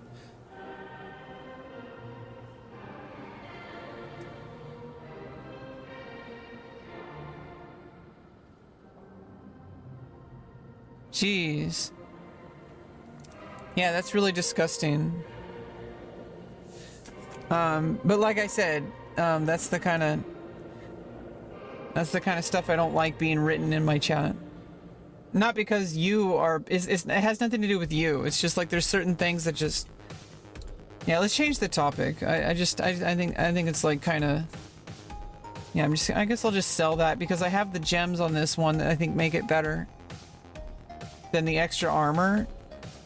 Although it does increase critical strike, but I get the parry and the stamina. And I also lose agility and strength and stamina. So I'll just sell that. See you later. Yeah, I mean, it pisses me off too, but like, at the same time, like, I feel like, you know, the way we speak matters. And like, there's a certain vibe in my chat. I don't know, maybe I'm being really oppressive, but it is my chat. And I want my chat to reflect my values. And there's certain things I don't talk a certain way. There's a certain way that people sometimes talk that I just don't like. Just like a manner of speaking. Even though this adds 55 critical strike, I think losing the strength, stamina, and haste is not worth it. So I'm just gonna See you around. probably just sell it when I get it. See you later. Okay, this gives me extra stamina and some extra armor, but like I lose my sockets and my strength and stamina.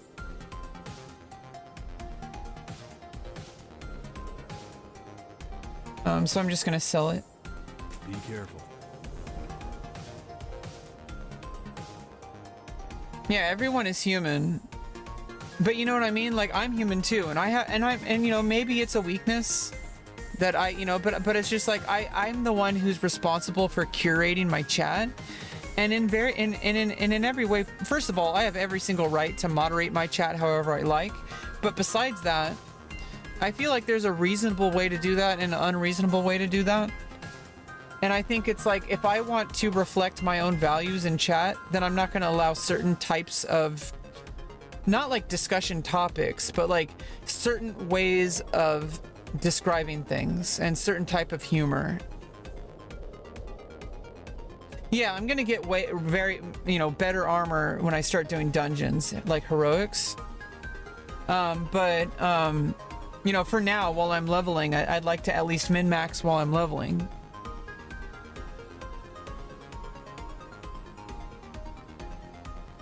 Yeah, I know it's not a very popular opinion, especially on the internet, where people feel like, you know what, I know what it is. It's that people feel like they can't speak their mind in public, like at work or like at school. And so they go on the internet and they want to get that energy out. But what they don't realize is that there's a reason why it's unacceptable in public. It's also unacceptable on the internet because the internet is also public. I know people don't want to admit that. You're not anonymous. You can make an anonymous username, but you're still a person and you're interacting with people for the most part. And bots, they're pretending to be people. So in effect, they're still people. And for all you know, like other people on the internet might be bots too, even if they seem human. I might be a bot. Have you ever thought of that? I'm not, I'm human. I mean, that's more of an existential crisis. I mean, what is it? Like solipsism. Like, is everybody real? Like, am I the only person who's a human and is everybody else like a simulation? Like, that's kind of a weird thing. But so like, I feel like I have values about how we should treat each other and how we should talk about things. AI smash. I feel like there's a way to productively think about things, and there's a way to just cause more problems. And there's certain sentiments and ideas that people propagate, especially on the internet, and I can match them when I see them right away. It doesn't mean that the person is evil. It doesn't mean the person is bad. It doesn't mean they're stupid. What it means is, from my point of view, I have a bird's eye view of being on the internet for the past 22 years. And I've seen a whole bunch of different people say the same exact things. And I know where those lines of thinking lead. And I want to nip it at the bud when it happens in my chat, because I want people to critically think about what they're saying. Because I have a value where people should critically think about what they're saying. That is one of my core values. It's going to be very difficult for me to change that, because I think that people should think a certain way, and so that they don't fall into traps. so that they don't trap themselves into a way of thinking that's going to cause harm to themselves and to others. Because, first of all, obviously the victim of a murder, for example, is obviously worse off than the murderer.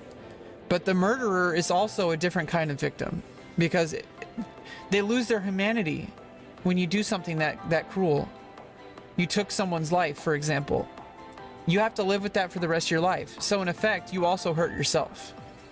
Obviously, you know, boo-hoo for the murderer, but you know what I mean. But at the same time, that's what empathy is understanding that obviously the family of the victim is going to be grieving, and obviously the victim did not deserve to have their life ended.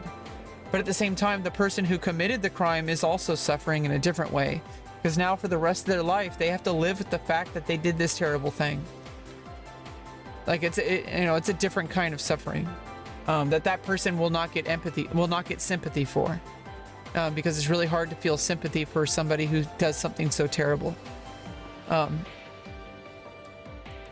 So they're on their own. That's why they say, you know, may God have mercy on your soul. That's really what that's about. Like, nobody's gonna forgive you for that. And the people who are okay with it are not people you want in your life, obviously. You know, which is, I don't know, that's a whole different subject. I'm gonna shut the fuck up. I don't want to get into too deep topics like this. It kind of upsets me.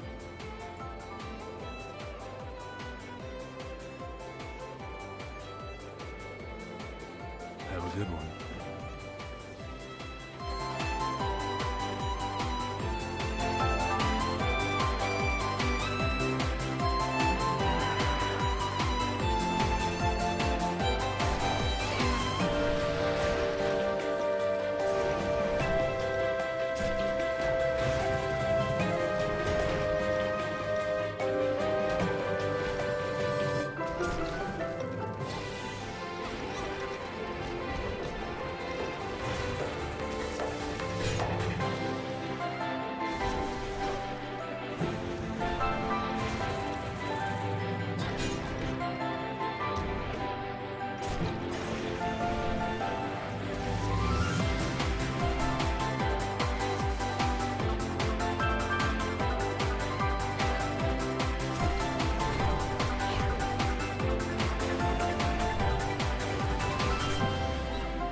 Yeah, you like it, homeless man like? Welcome to the channel, by the way. I'm Rebecca, your host. The hostess with the mostest.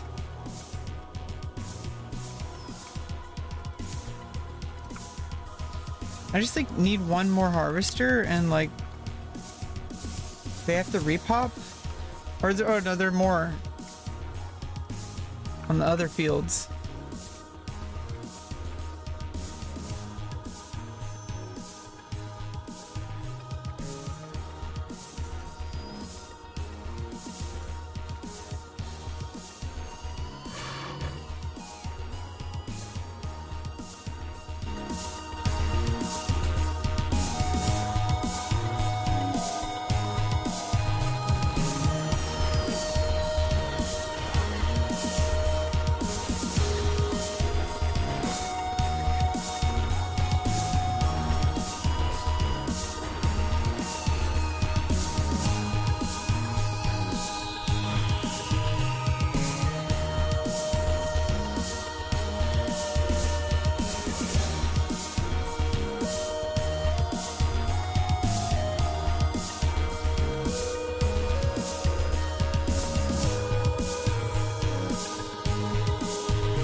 Safe travels.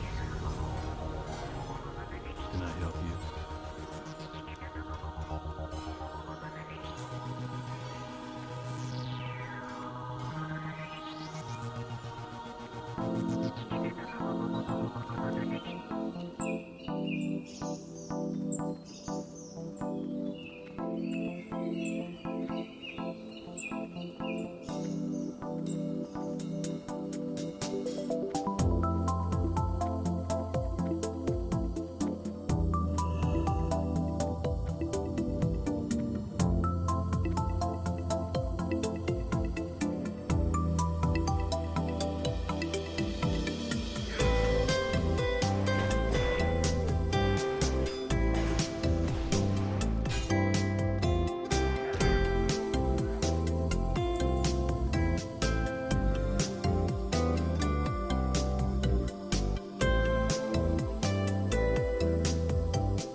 What can I do for you?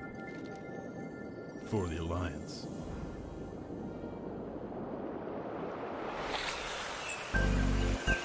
See you around.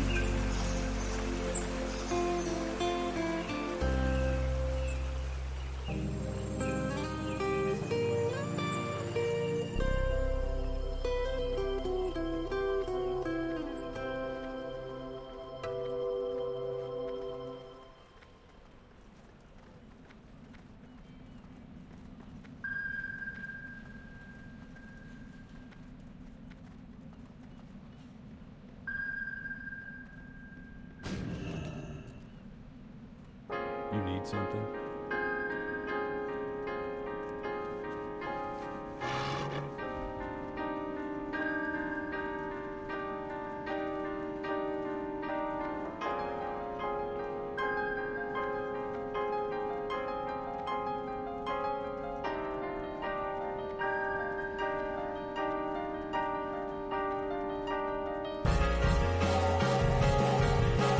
Great to meet you. Good. Off with it.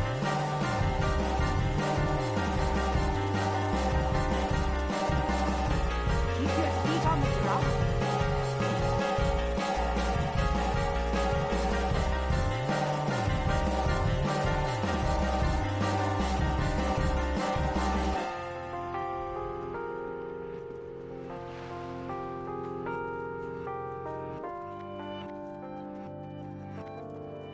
Greetings.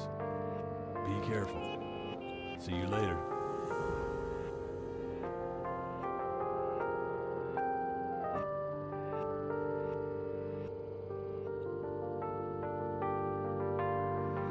Have a good one.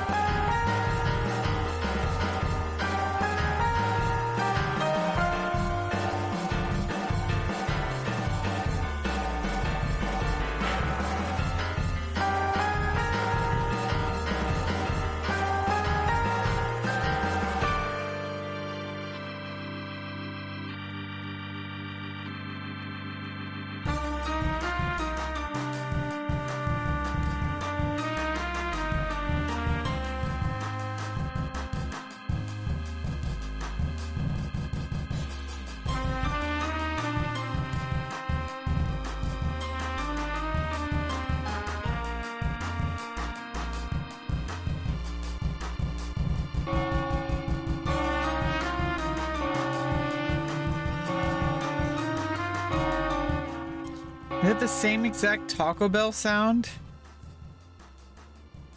Dong.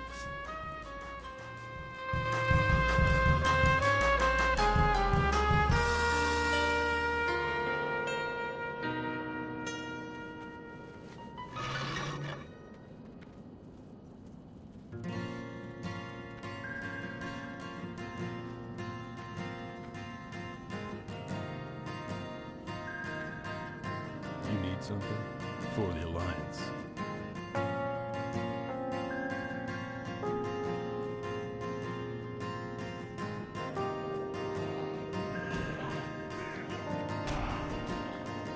Greetings.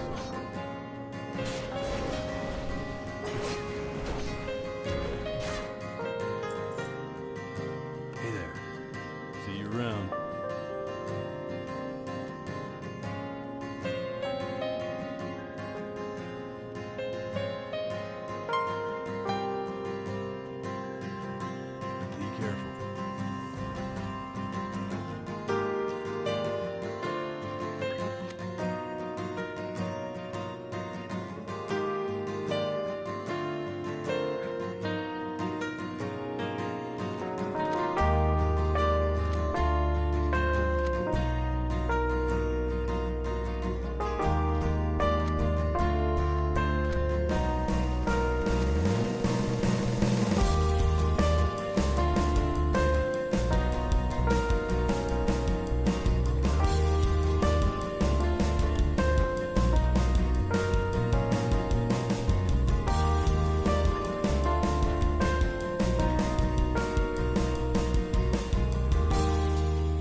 troubles. I will hear you.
Who is this that speaks?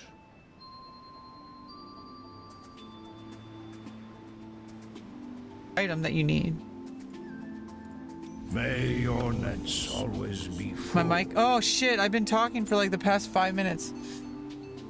I was saying some really good stuff too. Oh my god. So basically, I know you say everything is welcome, adult diaper. We're just chilling and grinding. Hooper Stream is saying everything is so expensive on this server. You have to understand that economy has like a supply and demand thing. So there's certain things that are constant, such as mobs, like killing monsters will grant silver or gold. Doing quests and vendoring items gives you a consistent amount of flow. Now, if that's all that you use to measure the economy, it would never go up or down. It would stay consistent to where it was. If everything that you could get was through NPCs, then that wouldn't matter. But this is a player economy with an auction house. So if things are, let's say you have 1,000 gold. So if everything on the auction house, the most expensive item is 100 gold, then that 1,000 gold is worth an extremely valuable. However, if everything on the auction house is worth more than 100 gold, then that 1,000 gold is not going to go as far. Especially if things are above 1,000, then that 1,000 gold is barely anything. So it's like you have to understand that the way it works is that, first of all, the gold is meaningless if you can obtain the things that you want without the gold. So you have to understand your time invested. Is it gonna, if you can get it with either gold or either crafting it yourself, is it worth investing the time to be able to craft it yourself, or is it worth the time to farm the gold? And if things are really extremely expensive, like if being able to get the items you need, the regents and stuff, is just not worth the price or not worth the time invested, then it might be better to go find it in another way. Like if buying from the NPC a regent or buying from the auction house a regent, if they're too expensive to, you know, that it would actually take you longer to farm the gold than it would be to just go farm the regent. Then you'd have to just make that decision. If you're going to go spend your time, you have the same amount of finite amount of time. There's 24 hours in a day. Maybe like, let's say a healthy amount of gameplay would be 2 to 4 hours. So if you only have like 2 hours to play and you want to get a certain item and it costs a certain amount of gold on the auction house, or you want to craft an item and the regents are available in the auction house, or the alternative is that you could go out and like and find them from and like farm them from monsters, for example, like they'll drop or something like that. If that's the alternative, is it going to be worth your time more or less to farm the gold or farming the items? Because if it's cheap enough on the auction house, you might be better off just farming something else for gold and then just buying them on the auction house, like, you know, in stacks of 20. But you know, if it's not, then you might be better off just going to farm the item itself. Because if the gold is barely worth anything because it, you know, you have a saturated economy and like everything, it's kind of has inflation, then it's going to be like the item value is going to be worth more than the gold to buy it.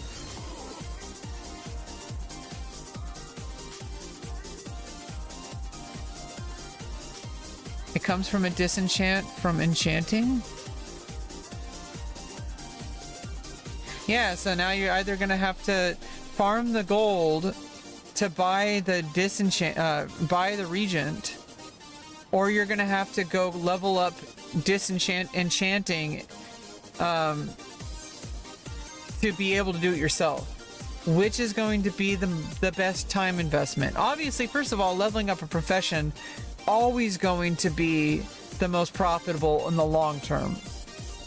But if you just really want something quickly and you don't really want to invest all that time in it because your time is money, you know, you could be doing something else, you know, with that time. If it's going to be worth farming up the gold, or is it going to be worth farming the regents? Because if you're farming the regents, that means that you're going to have to either like you're gonna have to find however you get the regent, you're gonna have to do that instead of getting the gold. But if you can just buy it on the auction house or an NPC and the gold, and it's worth it, I don't know, you always have to do this mental calculation, if not like an actual calculator. Obviously there's some things where it's just like, you know, it's easier just to do it. I'm talking about things that are like a significant investment, like it's going to take several hours or more. Like, you know, if it's something you could do in like a few minutes, then it's not worth calculating all that. Travel the wastes with care. Your company is welcome.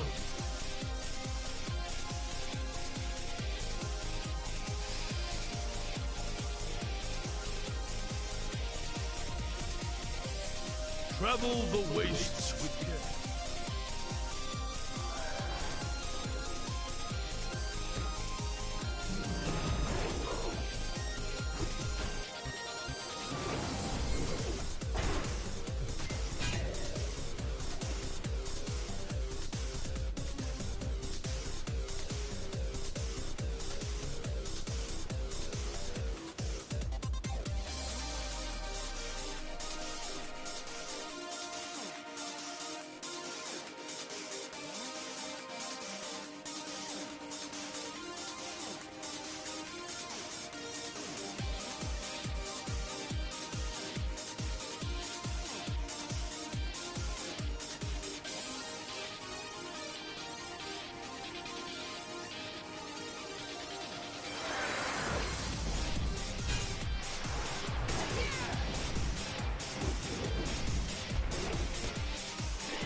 Where the hell are these supplies? It says it's right here.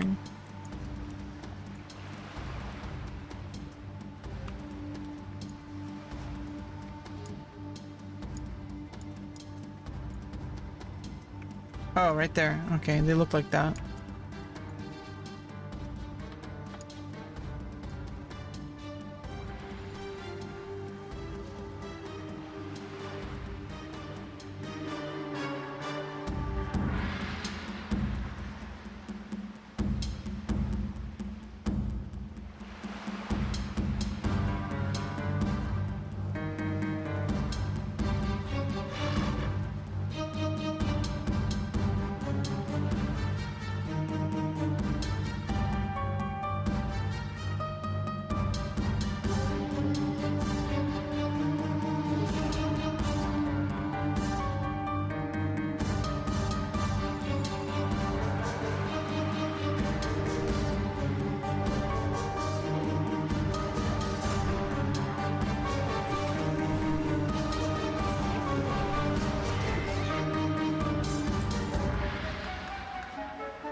I mean, you don't have to be a Draenei, but like they get +5 jewel crafting.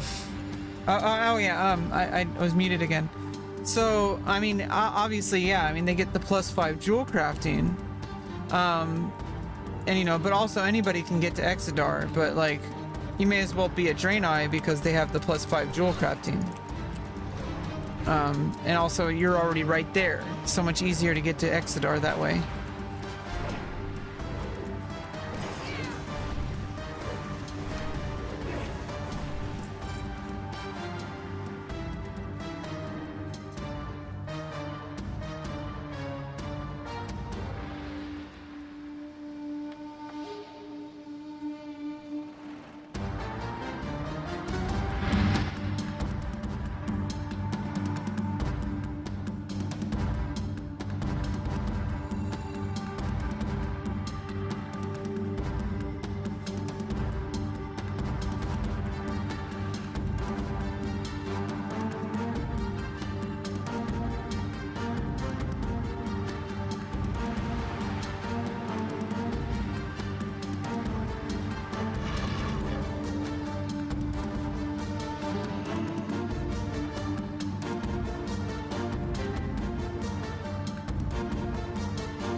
this visit.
Yeah, go farm netherweave.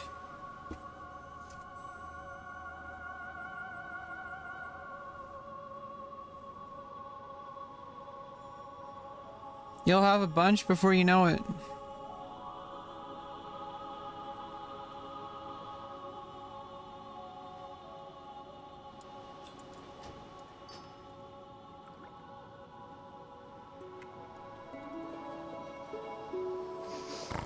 Oh, you have my attention. Stay warm.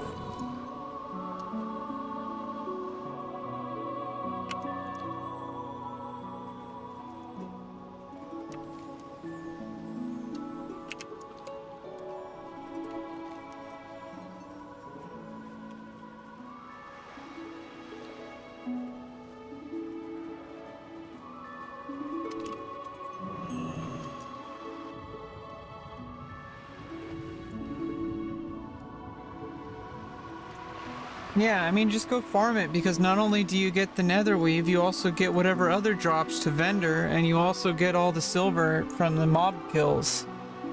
So if you just like spend like an hour farming netherweave cloth, you also get enough gold to buy any additional ones that you want.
Is there something you desire?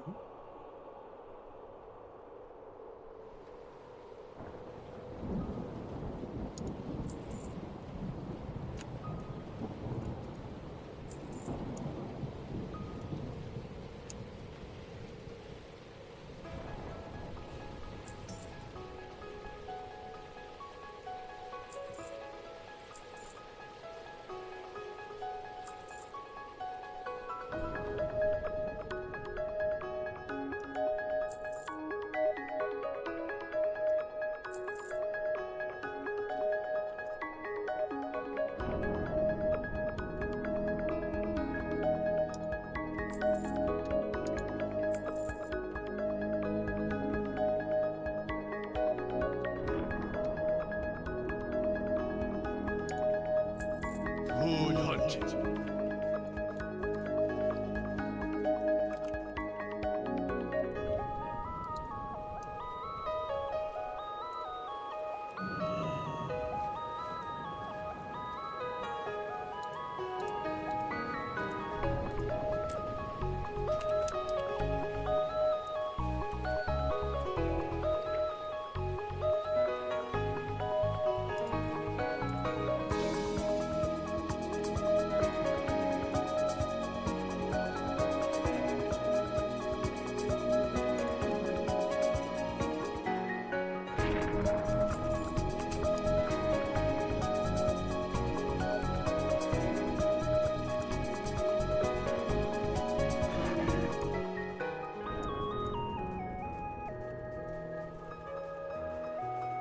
Yeah, Frostweave's kind of low.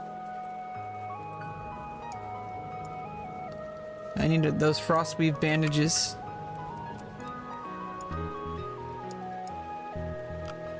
Can I help you? See you later.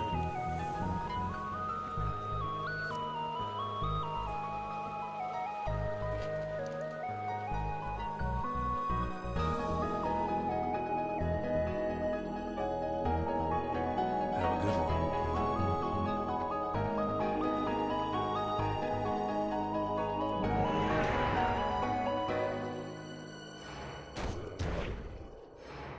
I'm gonna have to make something to eat really quick soon.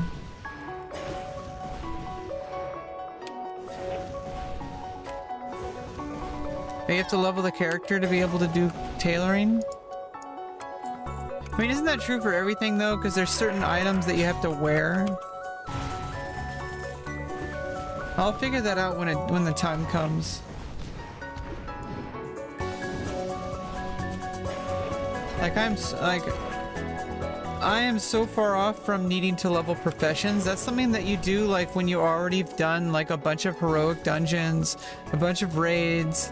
That's like a long-term thing. And maybe you can do it like, you know, as something you want to like focus on, but it's not something that happens like people always want to speed run everything. Like it's something that you do over time.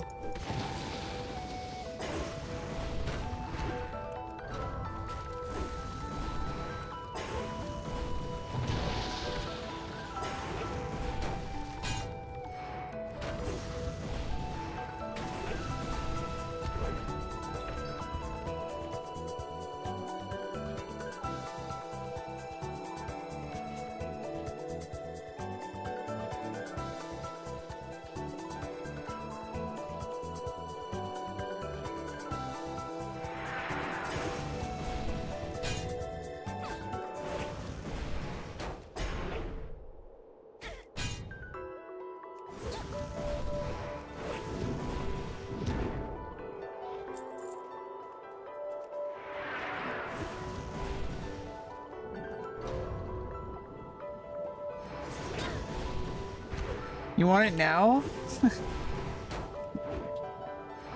How does it feel to want?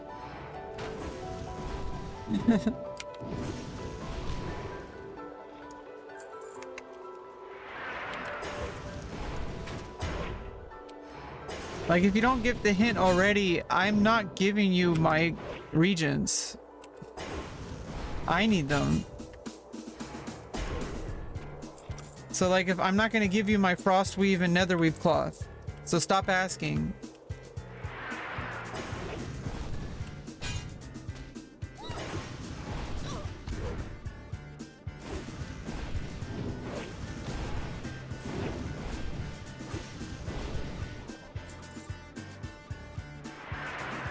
Well, then don't send me gold. I didn't ask you to.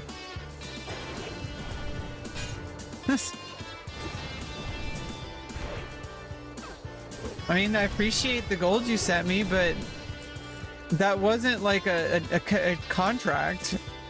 It wasn't like, oh, I sent you gold, so now you have to send me all your regions. Like, no, I didn't ask for the gold.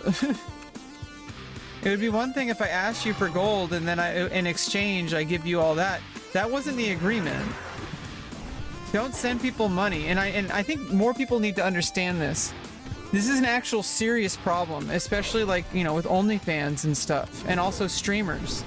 People think that like, oh, well, I donated thousands of dollars to you, and people will do this for like people like Pokimane or Amaranth. And Pokimane doesn't even do OnlyFans stuff. Like, it's like people will do this. They're like, oh, well, I donated a whole bunch, so you owe me. It's like, no, you don't. That was a donation. There was no contract. There was no agreement. So like this entitlement like needs to really fucking stop. Like, you buying somebody, like going out on a, for example, going out on a date with somebody, you paying for dinner does not mean that person owes you anything. Yeah, I'm going off on a tangent. This has nothing to do with you. It's just a concept that I wish more people would understand. Like, people don't owe you anything unless you agree on it. Oh, I gave you, I subbed to your OnlyFans, so that means that you have to only talk to me. Like, no, that's not the agreement. The agreement is I'm doing my thing, and any kind of financial transaction is your own to make, and it's final. And it's because you want to support me, or because maybe it's like, you know, maybe there is something that, you know, can be in exchange, but that's separate. Like, for example, a subscription on a Twitch channel gives you access to emotes, and it gets rid of ads. Or it might even have additional perks, such as, like, sometimes streamers will have in their Discord, they'll have a sub-only channel. Or maybe, like, if you're a Patreon subscriber, you have, like, additional content that you can watch. But at no time does you giving more money to that person mean that person needs to do something for you. Because there was no agreement. You did not sign a contract. If there's an agreement, like, hey, if I give you this money, can you like, you know, build me a fence? You can't just go up to someone and say, here, have some money. By the way, can you build me a fence? That's a separate transaction. Obviously, someone's more likely to want to build you a fence if you give them a bunch of money. But it's like, hey, like, that wasn't part of the agreement. Like, I'm sorry, I'm busy. They're like, oh, that's okay, you know, I gave you the money though. Like, that's manipulative behavior, and it's really shitty. If you're going to give something somebody, make it a gift and not a transaction. If you want to do a transaction, make it a transaction. If there's no handshake, there's no expectation. If there's no contract being signed, if it's like, hey, I want you to build a fence, I will pay you this much. Will you do it? Yes or no? Not, hey, here's $1,000. And then a week later, hey, by the way, like, I need some help. Like, do you think you can help me build a fence? Or do you think you can help me move a couch? Or do you think you can help me drive me to the airport? I'm not gonna drive him to the airport. Seinfeld. He didn't get me riled up at all. That's another contract. You're not responsible for me. I'm an adult. I'm 36 years old. If I get upset, I'm not upset either. And I'm not riled up. You have no idea what riled up looks like. I just get really, I just have a lot of things that I've thought about. And I know how to talk about them. That's why I'm a streamer. You can't become a streamer. You are a streamer. It's a certain personality type. Only a certain type of person can do this.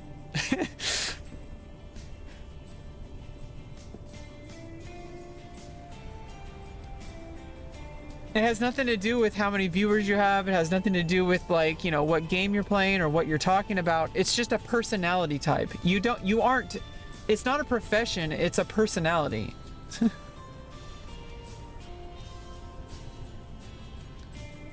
Yeah, I mean, if you have the right kind of Tinder. But you know what I'm saying is so many people, they're like, oh, I found this, like, content creator.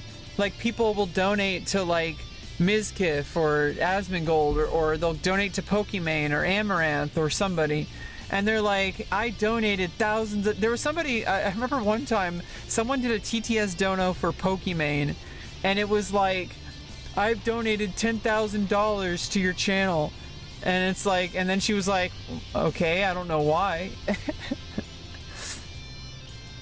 It's like people say, oh, well, I gave you all this money and it was all for nothing. And it's like, well, then why did you give me the money?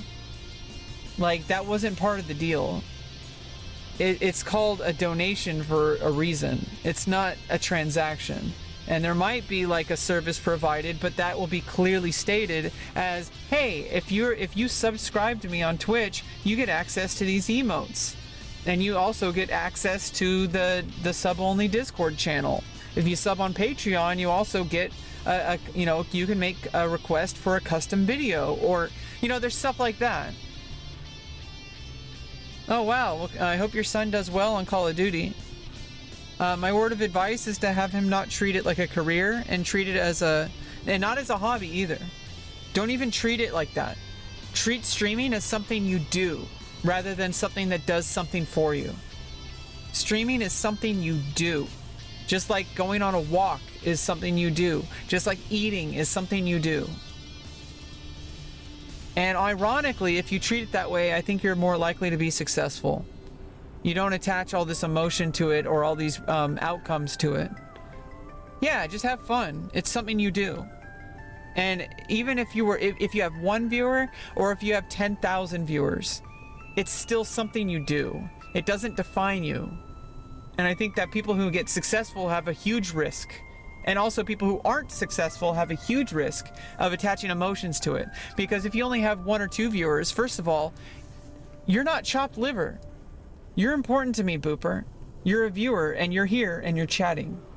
Nobody else is doing that right now. So why would I say, like, oh, I wish I had 10,000 viewers? Like, what about this viewer? What about Booper? Okay, and you know, it's like you have to think about it that way.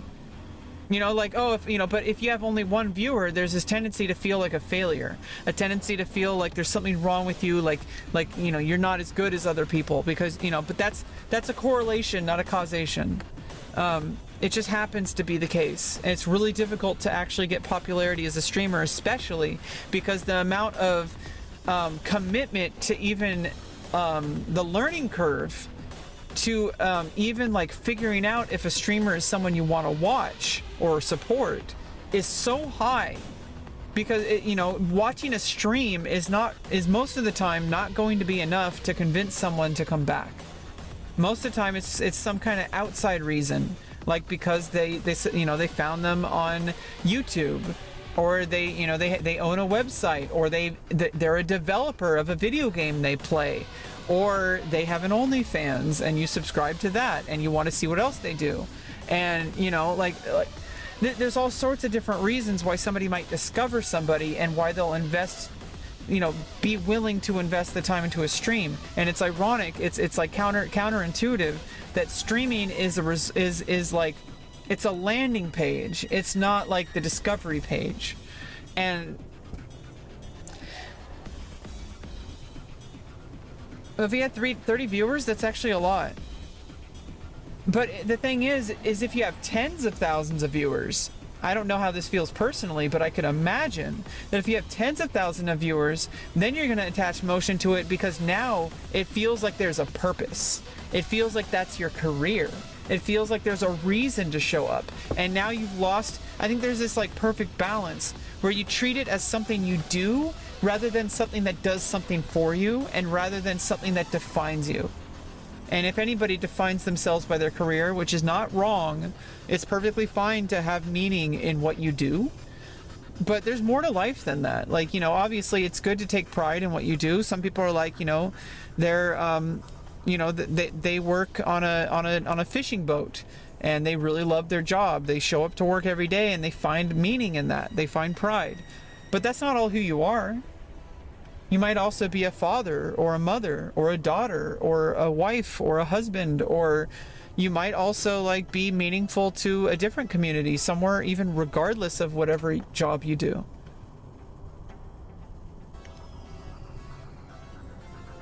Asmongold is developing a game? Guzu Loyalty, what are you talking about? I know that like there's Mad Mushroom, but that's like that's a production company. They're a producer, not actually developing the game. I don't know if he's actually developing. I never heard anything about that. That's the first time I've ever heard about it. So I don't know if that's true or not. Oh, they're streamers. Yeah, streamers I don't know about. See, like, and they might even be like tens of thousands of viewers. I wouldn't know. And that's the thing about fame, is like you're famous to some people and you're not famous to other people. And if you attach your personal emotions and your personal meaning to something like fame or any kind of external thing, well then if anything proves, quote unquote, that it's actually not what you thought it was, that it's not as good as you thought, then you're gonna feel worse about yourself. Oh, they're all friends with Asmon, so they're all going to be developing a game. I don't know if they're OTK. Are they OTK or are they Mythic? Because like those are two different entities. Asmongold, I guess he's the primary, he's like the primary, like I guess, funding, which he's basically the owner. I mean, he is the owner, but he's not technically like, not by title. Think like, why am I blanking on the name? The guy, not Trip. What's his name? The guy that everyone talks about. That like owns OTK, like basically runs OTK, or is like the CEO of Mythic. Oh God. God damn it! I'm blanking on his name. It's one of those things where it's like you know something and it's so obvious. Like if you forget somebody like Robin Williams, but you like forget the name for like a split second. It's like, it's weird. It's a weird feeling. Tip of the tongue syndrome or whatever. I don't think it's a syndrome.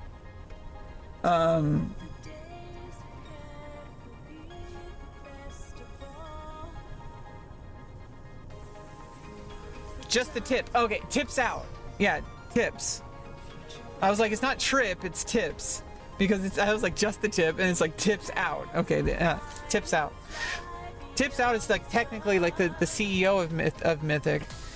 But like Asmongold like funds it, just like how Trainwrecks doesn't own Kick, but he's the primary funder. In all actuality, Trainwrecks is the owner of Kick. I mean, he's not the one who like has the primary, like, you know, creation, but he's the primary funder. And so there, you know, technically, by funding things and being an advisor, a non-exclusive advisor, you have like much more freedom than if you're actually like the CEO, where you have like this public like title. But that has perks that are separate from that too, I would imagine. Especially if it's something you really care about, like the primary, the creator of Kick. Like I think it's like a passion project for him, but he needs somebody like Trainwreck to fund it and to provide the PR, because someone like Trainwreck has like a huge follower base and can bring people over to the platform, which is what happened. And it's just kind of like, there's a lot that goes in to making something successful, and a lack of one thing that is traditionally what makes something successful does not mean that it can't be successful. And it's really inspiring, because when people can make things work in ways that people don't think that it's going to work, they say, oh, that's going to fail, but then somebody succeeds at it. It gives you hope that maybe something in your life can work out that way. And that's kind of like, you know, I don't know what's going to happen as far as my own career development. I'm really scared, and I've talked about this at length. So I'm like not really going to get into it again. Like, we all know that I can't do anything right now because I have a surgery coming up. That I've said that a million times. I'm getting tired of saying it. Yeah, no, they're the co-owners: Asmin, Emaru, Esfand, Extra Emily, and MP. Well, Extra Emily's not an owner though. NMP Lol is an owner. Soda Poppin's an owner. Sear Tectone and Tips Out's an owner. But like, Extra Emily and Sear and Tectone aren't co-owners, from what I understand. I don't know who else has been, who else has been added in. But you have to understand that just because Asmin is a part, Mythic is separate from OTK. Even though it's created basically by Tips Out and Asmin, right? It's a separate entity. It's not OTK. And just like Mad Mushroom, which is a production company for video games, is not connected. It's owned by people who own OTK, but it's a separate entity. And like Starforge PCs, it's a separate entity, but it's all connected with OTK. So in effect, they're not actually connected. I think that's actually a good idea. I think that's a good strategy. Instead of having one company that has all these like you have like Meta, for example, that any of one of its products, Meta is going to be liable for any kind of lawsuit or anything, which might be good for a mega corporation like Meta, because they want to have everything consolidated so that they have control over that. But if you were a smaller company, obviously not everyone is Meta or ABC, which is like, Alphabet. Like Alphabet has like Google, for example. If you're like a super giant mega corporation that is like a super like blue chip stock like that, you probably want to have one single entity. But if you're like, you're gonna have a lot more liability if you're a smaller company and you have all these sub projects. If you have a sub project, make a new company. Like, that makes sense. Like, it's really smart what OTK did with Starforge and with all that. Like, it's absolutely genius. Because none of those companies, like, they're socially connected with it, but they're not legally connected to it per se, or maybe not even at all. I don't know. You'd have to ask like a business lawyer. But from my understanding, like, because they're not connected, anything that happens within those companies will not affect the other companies. So if something really shitty happens in OTK and it completely implodes, Starforge PCs will still exist. And I think that's really smart.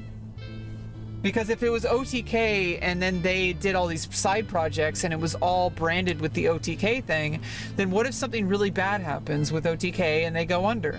Well, then all those projects will fail. Whereas when you make an independent side project with a completely different business, completely different people involved, you know, with some of the people who are part of that, but as a side project, it's a different entity. And I think that's really smart.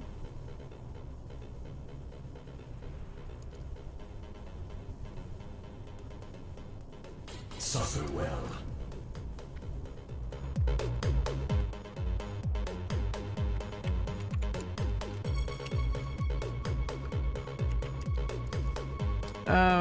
I need to make something to eat, so I'm gonna be right back.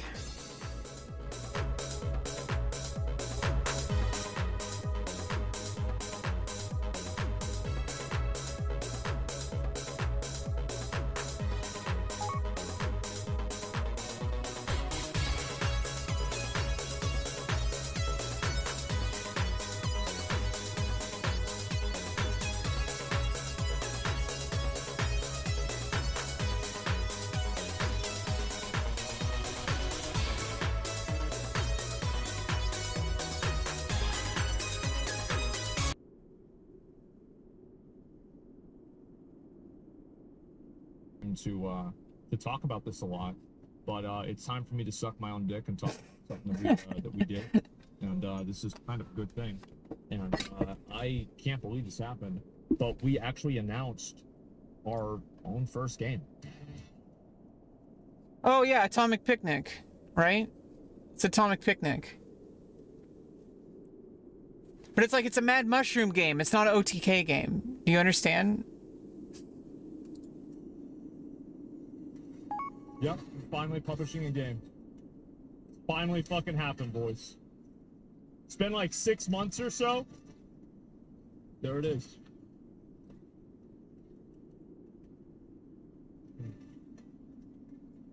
Yeah, like Atomic Picnic, I have it. I have Atomic Picnic. I'm all like signed up and everything.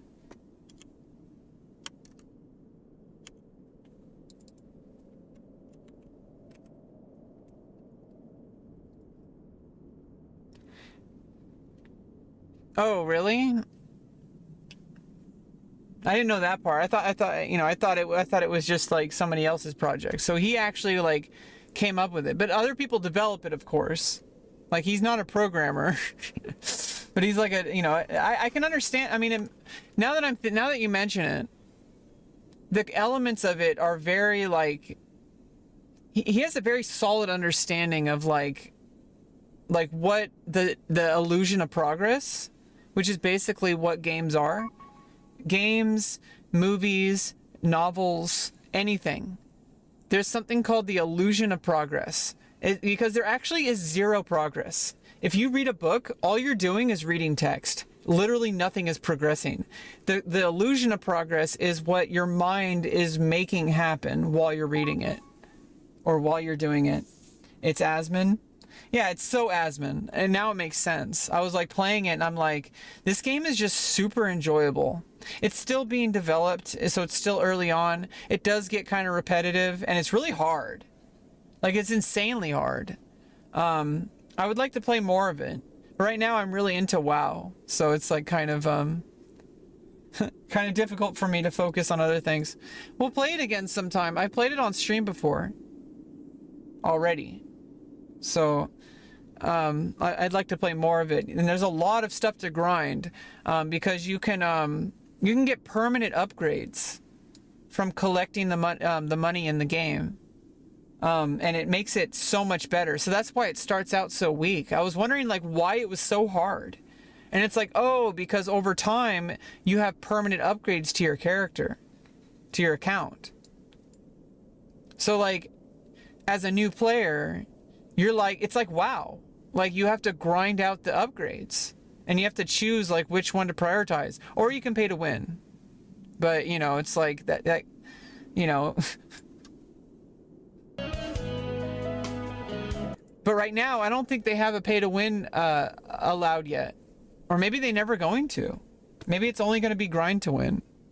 I mean, I know how Asmon has talked about pay-to-win and how he, like, basically thinks it's should be gone. I don't think necessarily. I think, from what I understand, if you know exactly... There's like a certain ethical way, or I guess not ethical, but, like, there's, like, a certain way to actually like have pay to win where it's not like predatory, where it's like, you know, first of all, I understand like cosmetic, like pay to cosmetic, like Path of Exile does that. That makes sense. Or like League of Legends. But in League of Legends, you can also grind it for the most part. Not all the time, I guess.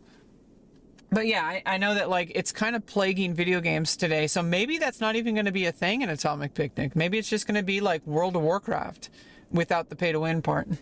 like just grinding out the currency so you can upgrade your character like it's an MMO, even though it's not an MMO. And I can see as the game progresses, there might be additional game modes or different, you know, additional like, maybe there's like a grind mode and then there's like an actual like competitive mode, where after you've gotten all your upgrades, now you can actually go in and compete and like and also in order to get there, you have to unlock everything or a certain amount. Cause then it would provide a barrier to entry so that when you go into competitive, you're not playing with noobs. Oh, it'll not be pay to win? Well, that's good. Yeah, I mean, he absolutely is opposed to pay to win. So I would doubt that. I mean, but as a business perspective, he's a pretty good businessman. From a business perspective, pay to win seems obvious. It's a really good business plan. It makes a lot of money. But if you have like an actual like desire to see change in the world, that's a different kind of profit. So people need to factor that in, that money's not everything. Money's a lot, especially for someone like me. Money's like non-existent basically in my life. But hopefully that'll change in the future through my hard work. I have a lot of work to do, and it's going to pay off. Like I said, we've already talked about this at length on my stream. I have a lot of potential, and I'm very talented at what I do. And if I have the right resources, if I make the right connections, if I do the right thing and work hard, it's going to pay off. Big time. I might be a multimillionaire. I don't know though. I'm not thinking about it that way. I'm thinking about it as this is something that will work. This will work for me if I get it to work. That if I get it to work part is the hard part. It either works or it doesn't. So being able to get it to work is the thing. But I min-maxed by doing something that actually I already know through analytics and cold hard cash. It 100% works. And it'll work well into my 80s from, I know it's survivorship bias, but you know, I the other day Asmongold said something, and he has a way of saying things like this. Would you rather listen to the survivors or the people who failed? I mean, think about it. People say, oh, survivorship bias. And I never thought about it that way. I'm like, huh. Like that I mean, I've always felt that way. I'm like, just because people are, there's survivorship bias, it's still a good place to start. Oh, CSS and C++. Yeah, if he does, there'll be backlash. Unless he does it in a way that's like innovating. It doesn't mean you can't learn from people who fail, but like the idea that you have to always like disregard something that has been done by someone who's successful just because it's hard and unlikely, that's a coping mechanism to convince yourself not to do it. If you really think about it. Oh yeah, it's very logical. Only the top 1% of people who do this make minimum wage, either streamers or OnlyFans. But here's the thing. I know from data already that it's worth pursuing. Within 2 months, at the very beginning, knowing absolutely nothing, having absolutely no outside resources except for what I did on my own, I was in the top 40% in OnlyFans. I had 50 subscribers on OnlyFans. I have like 11,000 followers on my cam site on Chatterbait.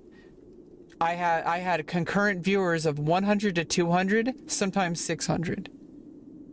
People who would show up, I would not show up for 6 months or longer. And as soon as I showed up, the same exact people showed up and started giving me money. So what does that tell me? That is something worth pursuing as a career. Yeah, you have to listen to those who failed. But that's more like to know the reality. That's not to discourage you. That's to know the reality of what you're facing. And if you don't know the reality, then it doesn't mean you're going to fail.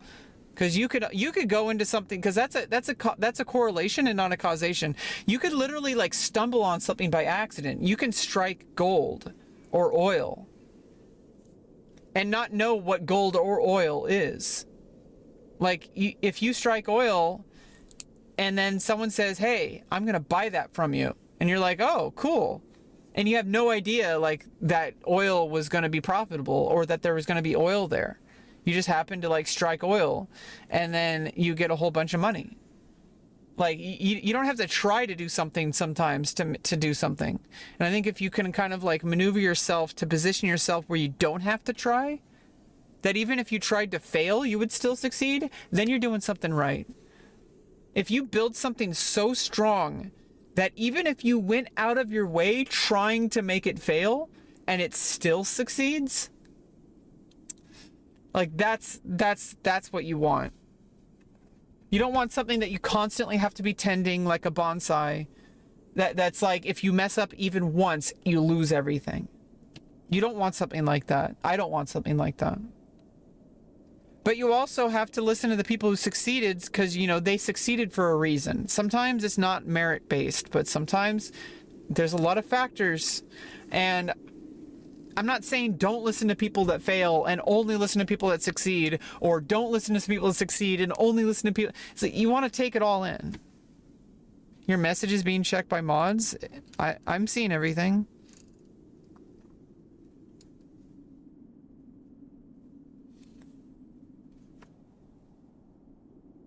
I don't know if the auto mod setting is doing it, but whatever.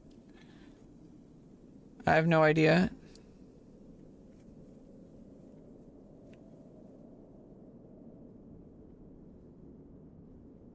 Oh, well, I don't know what it is.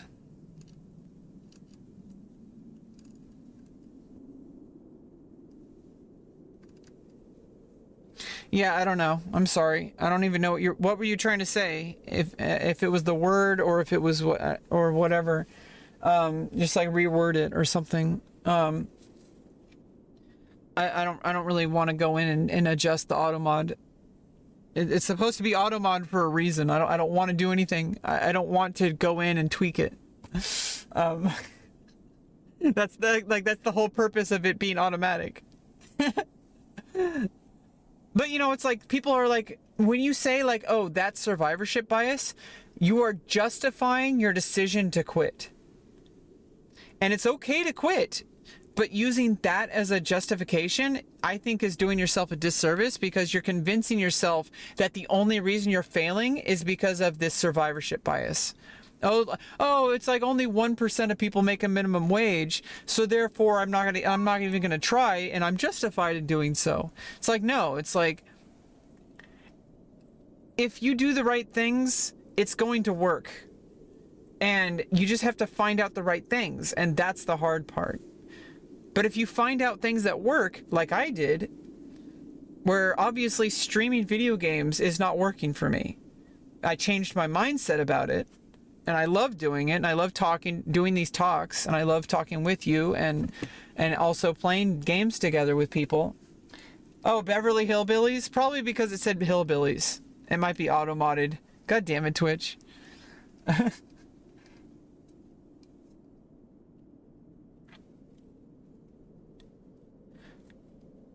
But, like, you need to understand that, like, even if the odds are extremely unfavorable, if you do the right things, it should work.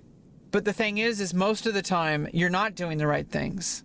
And it's really difficult to know what the right things are, especially when there's so many factors at play. Because it matters, I mean, especially if it's like a public thing, like streaming or OnlyFans, public opinion matters. Now, as a streamer, I actually think public opinion is harder to get than it is in like pornographic content. With pornographic content, it's pretty straightforward what sells and what doesn't. Okay, and it's not that complicated. It's straightforward as fuck. And there's nuance, and I have a lot to learn, but I'm a natural at it, and I'm good enough for people to throw money at me. As a beginner, an absolute beginner. And you have to put that into perspective. That if, as an absolute beginner, I'm the top 40% of OnlyFans, and I have an average of 100 to 200 viewers, it's pretty obvious to me that's something worth exploring. And I just can't show up anymore.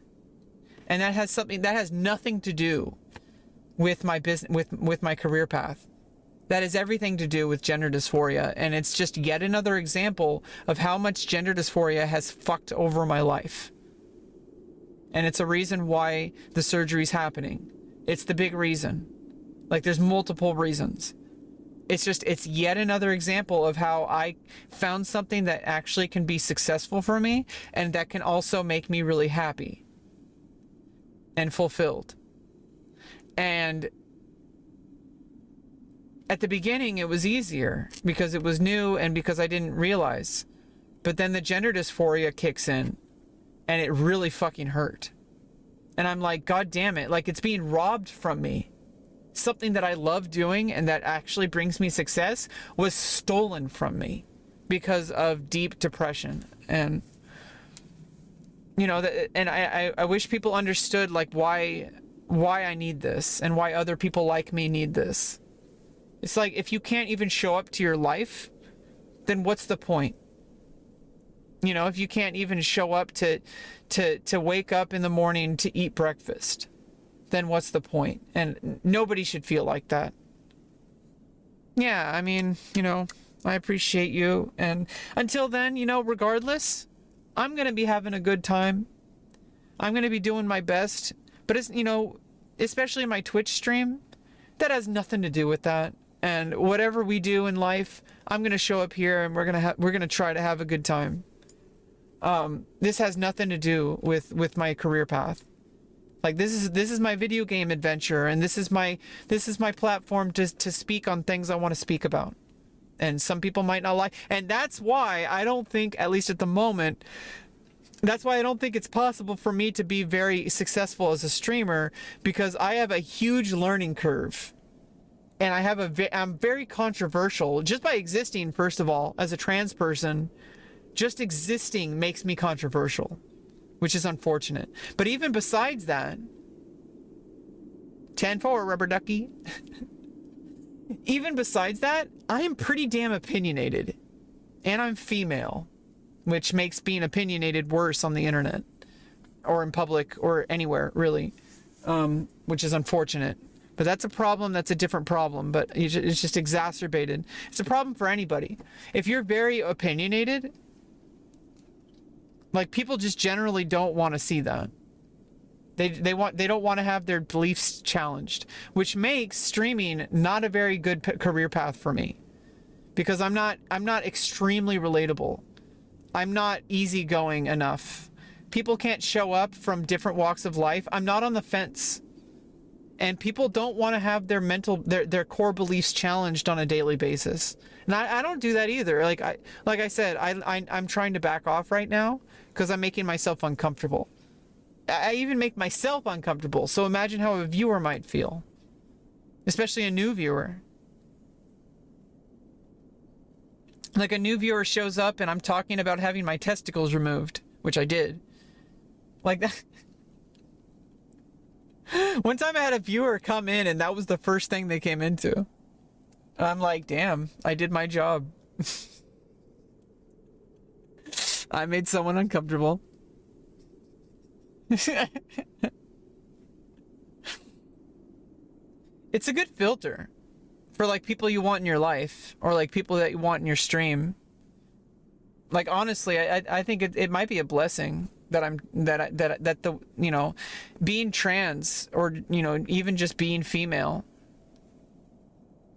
like, it's kind of a good filter because you kind of find out who people really are, like, really quickly. Oh, you came into that?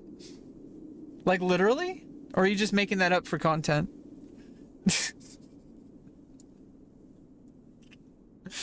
I need to make something to eat. I'll be right back.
Oops.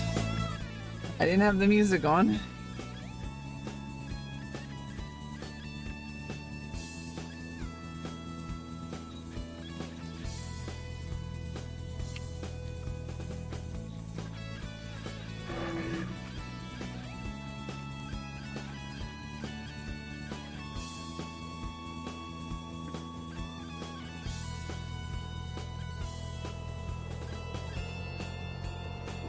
Nice, you're gonna hit level 70 epic gear. Yeah, I'm just gonna wait till level 80 to get good gear.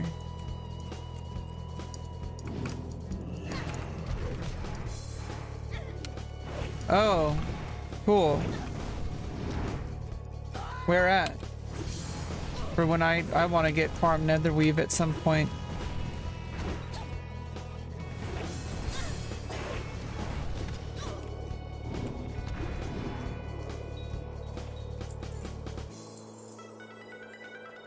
What can I do for you?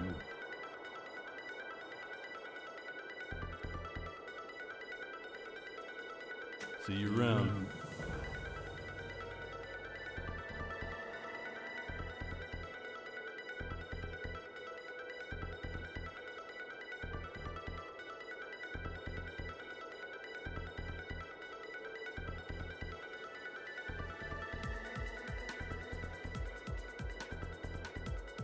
For the Alliance.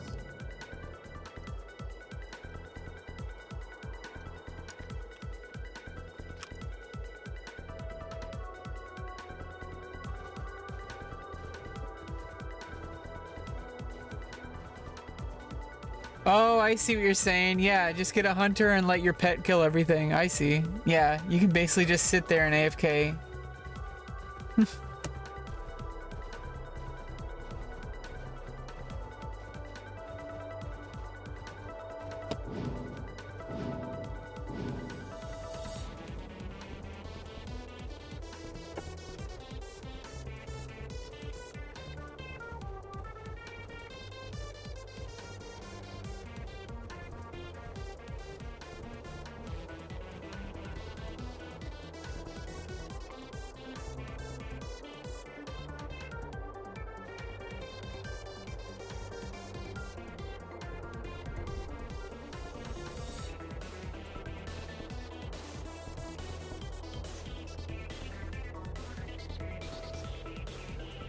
Got some oatmeal as usual. I already had my collagen powder with that Hawaiian punch, sugar-free Hawaiian punch earlier. Usually I'll put collagen powder in my oatmeal, but then I put walnuts. I usually put peanut butter, but I ran out of peanut butter. I still haven't gone to the store. I'm gonna try to go to the store today. I need to get kale. I need to get peanut butter. I need to get garbanzos so I can make hummus, and I need to get celery and carrots to snack with the carrots. I mean, snack with the hummus. Okay, what am I doing? Open the phylactery. Is it under here, I'm guessing?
What? We are done here. We will ravage this land.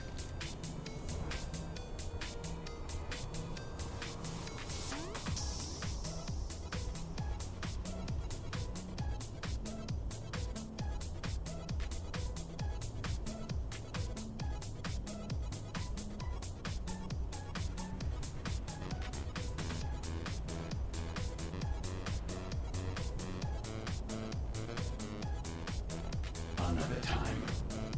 Tomorrow is another day.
Yeah, another thing, like basically what I was saying earlier, the concept of like paying someone money without like, I know it's going on such a tangent about that single thing, but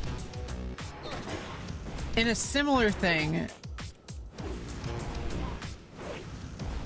it's like people who think that streaming more on Twitch because they grinded and grinded, they're saying like, oh, it's about the grind, about the grind.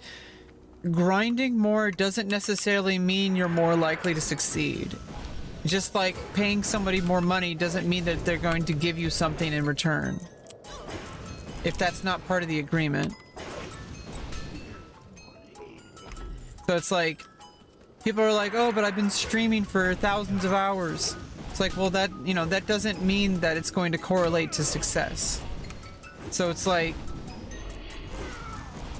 grinding, you know, there is no agreement.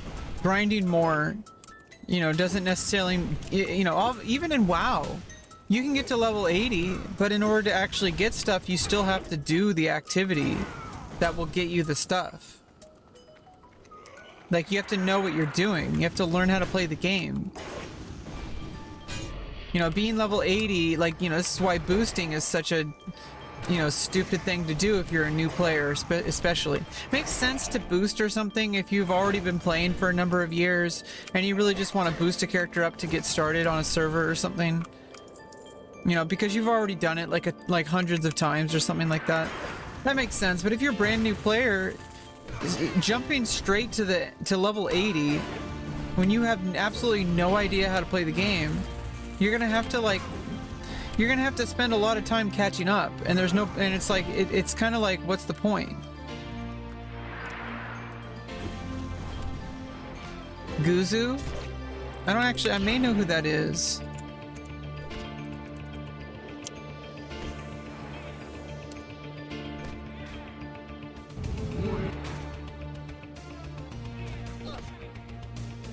And Shadow the Colossus.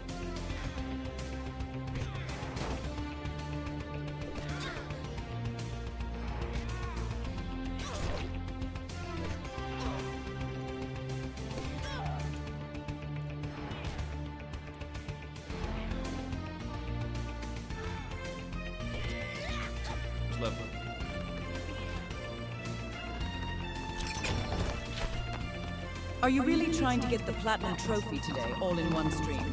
That's what I call a Giga gamer. Ah, we're gaming. I don't know. Wait, I can't get it out. What the hell? Oh my god, it's stuck so hard.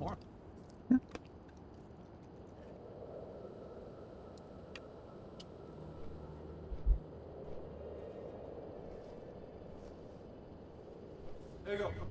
They're good. Well, I did a handstand. I'm gonna follow just for that. What's the thing? Rune of teasing. Oh, you're such a little tease.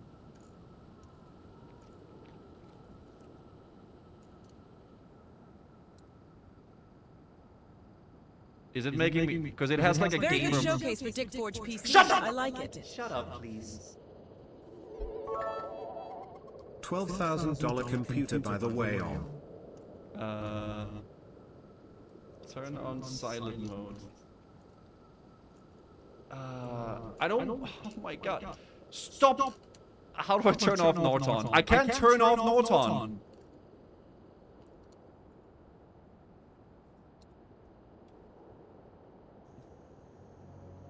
It crit you twice, yeah, and like through the wall as well, which is ridiculous, man. What the hell? Why my laggy? Why my internet laggy? Must be a reason why it's laggy. Sorry you killed him at level 12. Okay, bro. Alright, dude. Yeah, sorry you did this, sorry you did that, man. Hey, man. Oh, it's a Weaver! That's kinda sus. That's the guy from the Shattered Hand. The red aspect? You're just saying it because of this. Okay, like... Oh! Oh! He's the guy who had that clip. Okay. Okay. Oh, it's a Weaver! Yeah, he's the guy with this clip. He's the guy with this clip. The red aspect? Now I knew who he was. You're just saying it because of this. Okay, like... Oh! Oh, yeah, that was so painful. Like, imagine that happening, especially since he, like, showed something to the camera right before it. And he does Lethal Company. Appropriate difficulty. You notice the beam in the sky? Oh yeah, there is a beam in the Shadow the Colossus. I like how every like 5 minutes. Ah, I'm dead.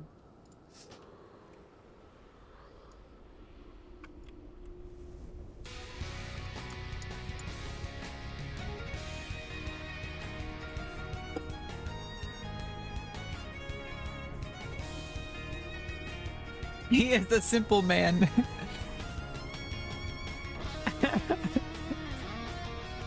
I'm guessing you follow him? Just a guess. I might be completely wrong.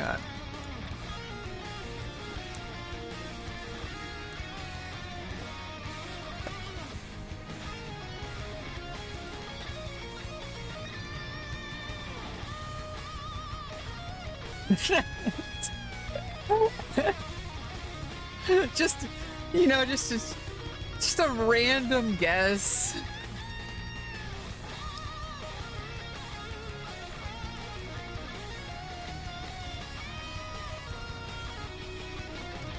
He gripes about the cost of tires for his car. Seems like a down-to-earth dude. I gave him a follow. I generally don't watch streams though, so you know, every now and then I kind of just pop in, see what people are up to. I generally only watch clips. If I'm gonna be honest, like full stop, I generally only watch clips. It's pretty much how I get all my Twitch news and well, streamer news, is to see what people are up to and like what's going on in the scene. Like I'll just watch clips most of the time. If there's like a big event or something, I'll watch it, but not all the time. In fact, a lot of the most recent OTK streams, I just didn't really feel like enough energy to watch. They're pretty long, and I'll usually watch them on YouTube, or sometimes I'll watch the full VOD because the YouTube videos they edit. So it's like sometimes it's a big event. Like I did not watch the cowboy thing. I think they like went to like a ranch and like they were OTK, like they were doing like I guess like soda poppin' was like scooping poop or something, and I saw like the clips, but I just didn't really feel like watching all of it. Some of the things I used to watch, I've watched sometimes. Like I didn't watch all of them, but like I watched a lot of the like the shit camp stuff. Although isn't that like Cutie Cinderella's thing though? That's like not OTK. That's all connected, right? Like there's a lot of collabs in the scene. Like it's not all just OTK. And it's not, you know, it's like they're kind of connected with some other streamers.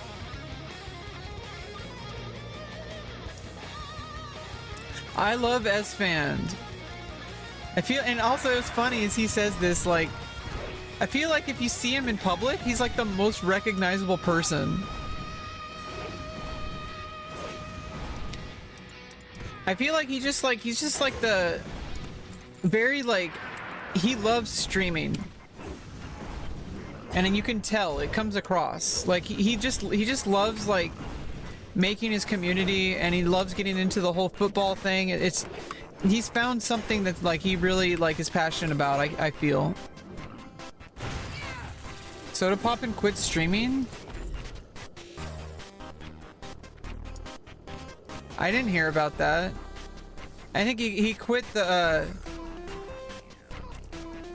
didn't he like quit the guild? The hardcore guild? It like makes him, maybe he just, I don't think he quit entirely. He's probably just taking a break. After doing the hardcore guild, I don't blame him. That shit is like what I couldn't even get to level 20 past level 21. I think he's gonna, I don't think he's quit. You don't really quit streaming. You just can't. It's just like I said, it's something you do. It's not like I mean, you might stop doing certain endeavors. It's just something you do because it involves public speaking, and everybody has a voice. Everybody, even if they don't think they do, everybody has opinions they want people to hear. Even if it's super simple, like Guzu and his tires on his car. Like, that's still an opinion, and it's still like wanting to be heard by people. So like everybody wants that, especially if you build something as big as someone like Soda Poppin'. There's absolutely no way he would ever give that up. He built it, it's with him for life. That's something that nobody else has. except for like some other streamers, but they only have their own version of it. Like, that's what I like about streaming, is it's like an MMO. It's grind to win, and sometimes, like, I mean, you can't really get like paid to win, and you can even get like hosted and collab with like big giant streamers, and that might help a little bit. Obviously, it's better than nothing, but like, you know, you can lead a horse to water, but you can't make it drink. So like, if you can't stand on your own, that shit's not really gonna last. You know, so like, I need to figure out my own thing, but it's not gonna be streaming. But maybe streaming will work. I just like, I can't count on that for making a living.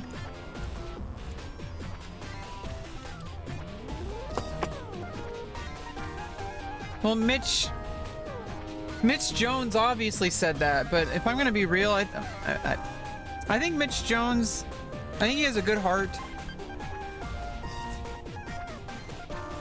But he's just not all there. You know what I mean? I don't want to say he's dumb, but he's just not all there. There's something going on where it's just like he just doesn't understand things, and he might say things that are like, I think he like jumps to conclusions.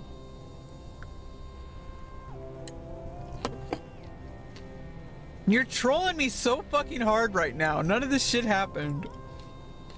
I would have seen it.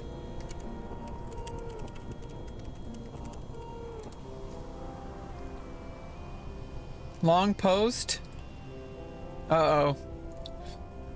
Uh-oh. Oh, never mind. That wasn't recent.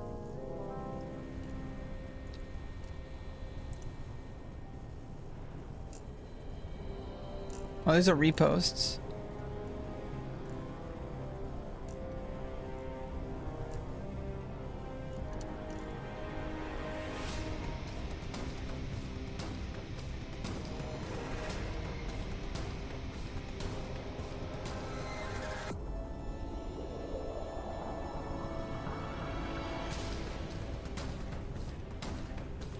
Yeah, oh, that was tips out.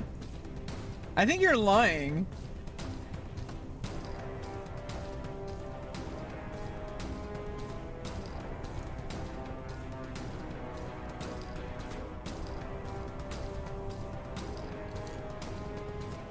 Oh, so Tips Out wrote a pretty emotional post a bit ago. Just like kind of commemorating like how far OTK has come. It's been 3 years? Holy shit, I remember when they announced OTK.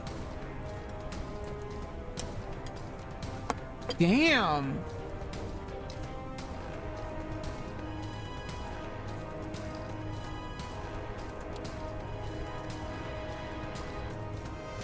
I've seen him streaming.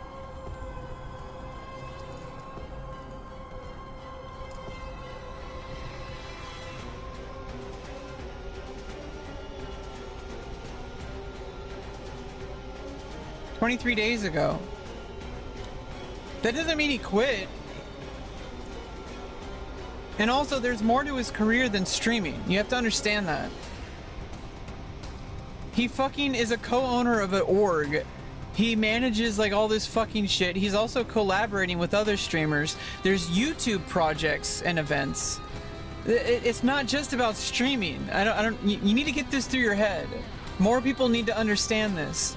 Just because he hasn't streamed in 23 days does not mean he's quitting.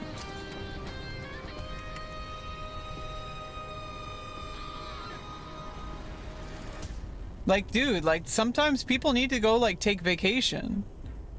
And I don't even think he's probably still working. He's probably not like even like taking a vacation at all. Well, yeah, he had a streaming breakdown, but that's like he needs to take a break.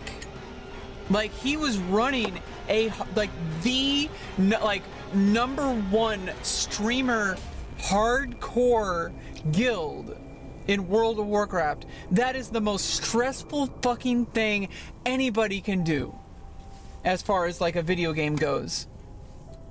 Okay, you know how long it takes for someone to get to level 60, let alone get good gear, let alone survive raids?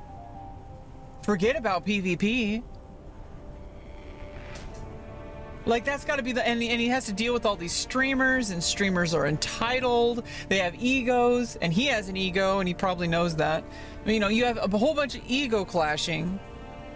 And there's just all this fucking stuff that none of us will ever know about, because there's all sorts of DMs and shit that, you know, obviously sometimes shit gets leaked or whatever.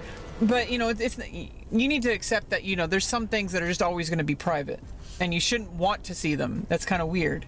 But, like, there's just going to be shit that happens that nobody knows about. So there's got to be so much stuff that's been stressing him the fuck out that has nothing to do with World of Warcraft at all. On top of all that. But even just managing the guild, getting people to not fucking die before the raid. Like that, I could see that, like, he privately told you that he was quitting. You don't even know who Soda Poppet is.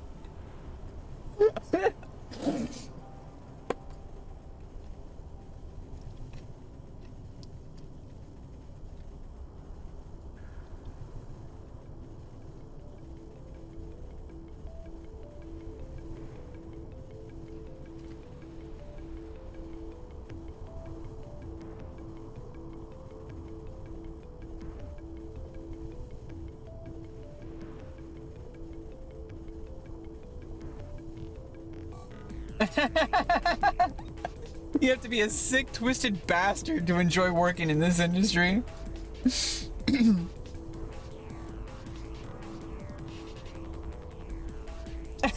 Parasocial troglodytes.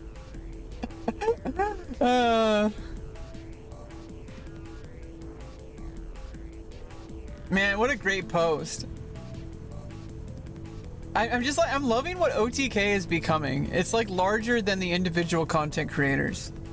Like, you might have some issues sometimes with some of the content creators. I don't feel completely comfortable with certain people. Like, Mizkif makes me a little uncomfortable, but honestly, I feel like he would be okay with that. I feel like he's like, yeah. Oh my god. But I don't know these people, I just know their character from their content.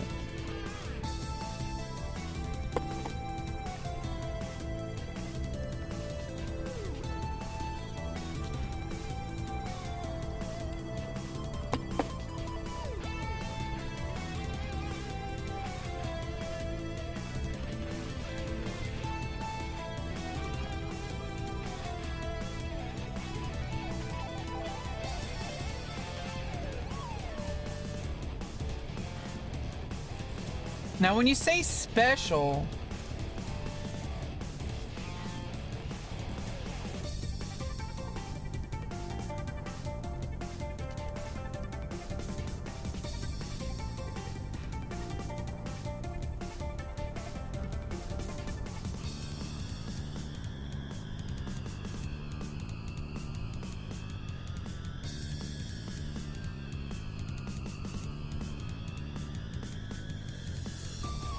well, that's a nice acknowledgement post.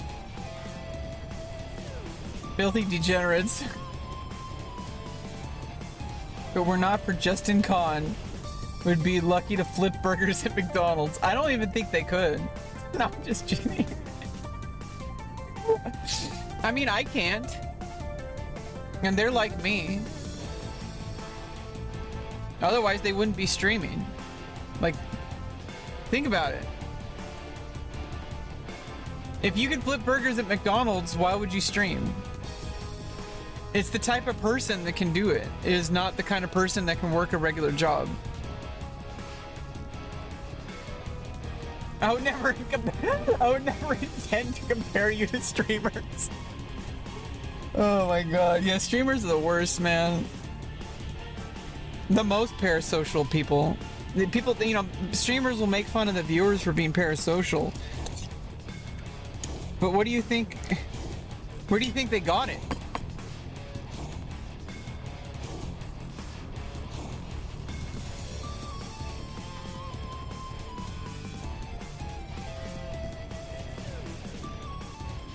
Racking pains? Oh my god. That's a good trinket. We are done here. We will ravage this land.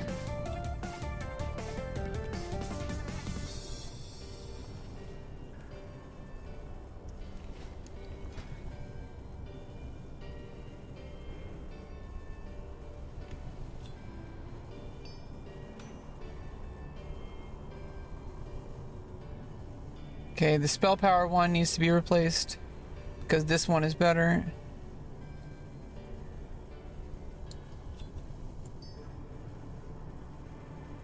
It's an equip only, so I don't have to use it.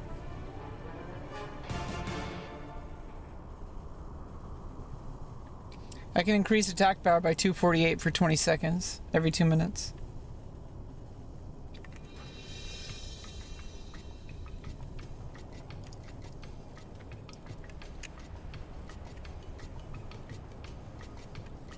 Sausage monkeys.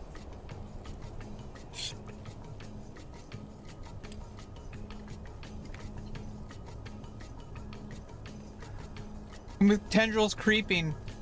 Calm down, Tectone.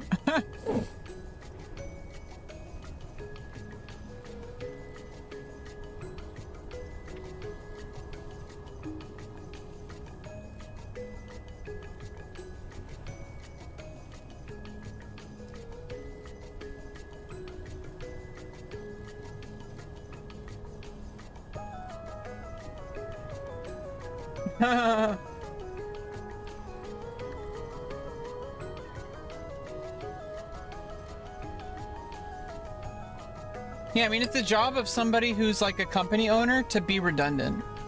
That's a good way of putting it. To be like a CEO or you know, founder or like an owner.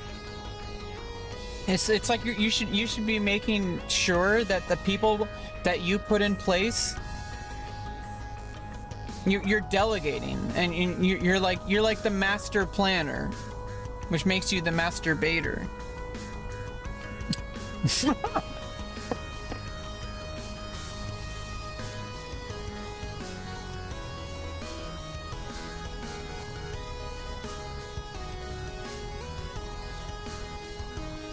Yeah, like the just the tone, like Tips Out is pretty funny, like it feels like I'm reading like a magazine article. Like this is it's like Electronic Gaming Monthly. I grew up with those. And like the editorial team there would like have some really interesting articles of it. I actually liked reading about video games more than I liked playing video games. In fact, probably why I kept playing video games growing up is because I would read the Electronic Gaming Monthly every month. I loved having the EGM and the PlayStation magazine as well, the PSM.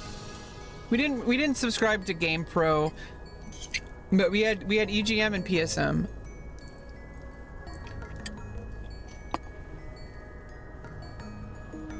Everyone but me who's ever played World of Warcraft has at one point purchased gold. But yeah, during the OnlyFans, yeah, he got all of his gold taken away, and he said he deserved it. That's what you get if you put your finger in the pot. Don't be surprised when the lid closes on your finger.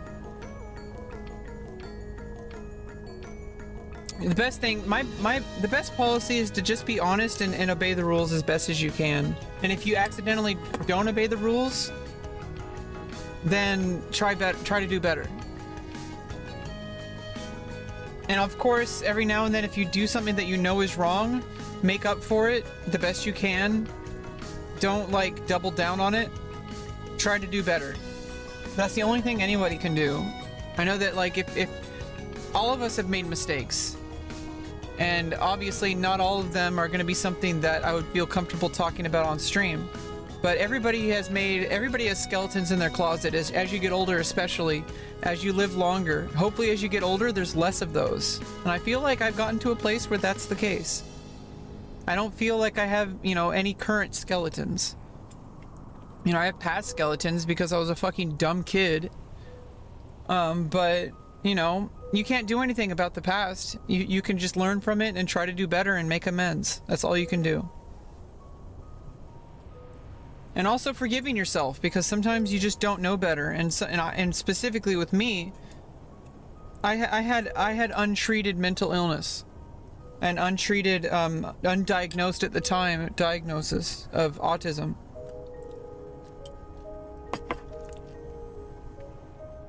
And I was backed into a corner. So if I'm gonna forgive myself, I need to forgive myself. Like,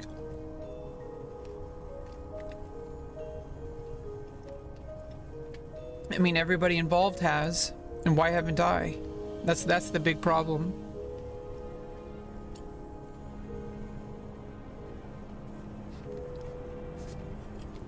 Yeah, but I don't think he buys gold. I think people just give him gold because he's fucking Aspen gold and they watch his YouTube videos.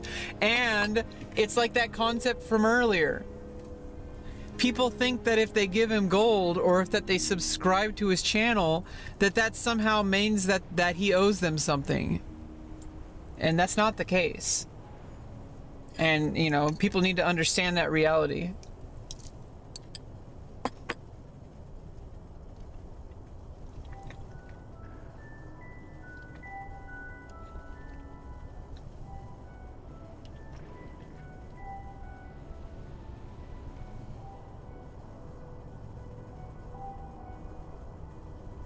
I can't believe it's been 3 years since OTK was announced. This has been some of the most entertaining stuff I've ever seen.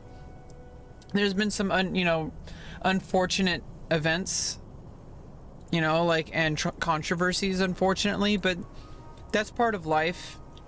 Bad things happen. People do bad things. I try not to judge people because obviously I don't know anything about any situation except for what I see on the internet. I can't judge really any direction.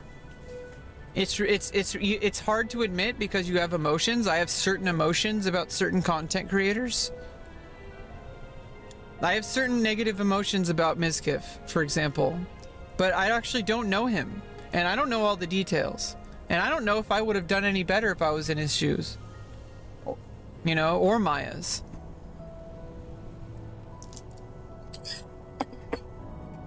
I just don't. I don't know if anybody would have. In fact, I don't know if maybe they did better than most people would, and if they were in the same situation. Who knows? With their reality and with maybe it was a huge ego check for them. So I mean, hopefully, that's what human growth is. You do things, you make mistakes, and then you learn from them. That's all you can do. It doesn't mean I want to I don't even know any of these people. They're all fucking strangers. You have to understand that. None of these people online are people that you know personally. They're all fucking strangers, okay? They don't know you, and you don't know them just because you watch their content. And it's important to understand that because, you might recognize them, but that they're not gonna hang out with you, and you wouldn't want them to. They're strangers. There's people in your life who actually love you and they want to spend time with you. It doesn't mean you can't also be involved if let's say I made it as a streamer somehow and I got involved in collaborative efforts. That can be fun in its own way, but that's not the same as having friends. That's work. That's creative endeavors. That's creating a play or a movie, which getting into the modeling and acting industry, which is what I want to do, particularly in the pornographic industry. I'm going to do a lot of collabs. I mean, that's the goal. And it could give me opportunities outside of the porn industry as well. But, where am I going?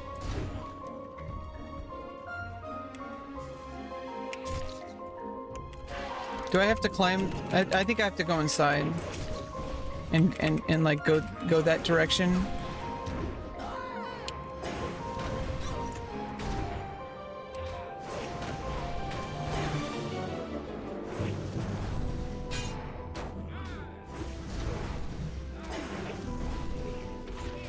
Yeah, exactly. Like so many people, he could just literally ask his viewers to give him gold. He wouldn't, like people like Soda Poppin or Asmon Gold, they don't even have, they would never have to buy gold. So I don't know why he was buying gold. It's just ridiculous. Now maybe what happened is some of the people who gave him gold were buying gold. Maybe that's what happened. Well, you don't even know Guzu or Zaryu, unless you do, personally. But you don't know these people. Like, you need to understand, these people are strangers. You might not even like them. They might be people that are completely antithetical to you as a person. That doesn't make them bad people. Doesn't mean you can't work with them. But like, you don't know them at all. You know, you have to learn this too. I had to learn this in college, in the music program. And I'm not even talking about like professional, you know, performances or like, you know, industry stuff. I'm just talking about just working with people in a collaborative environment or like at work. Like, you're not friends with all your coworkers.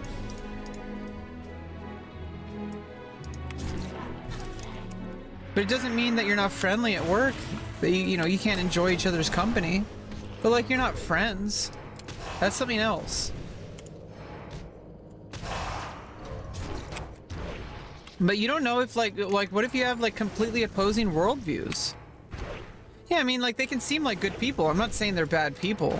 I'm just saying you might not even like want to hang out with them.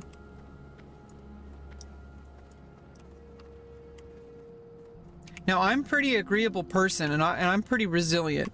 There's a lot of people I would never want to be around, but there's also like, honestly, I think I would be okay with hanging out with Asmon. But like, he's kind of like, he's got some worldviews that I think are a little bit opposed to my existence a little bit, but not necessarily. I don't know that. I just know what he said on his stream. And I don't even think he's said anything like particularly bad. It's just like, it's kind of like just a vibe that like is kind of like, you know, but then again, you kind of have to like spend time with people and talk to people that you don't understand, that like are like, you know, kind of make you feel a little uncomfortable because, you know, you have like preconceived notions about people, like not prejudice, but like you have a bunch of ideas and red flags that might not be based on reality, might just be based on your opinion that is based on limited knowledge.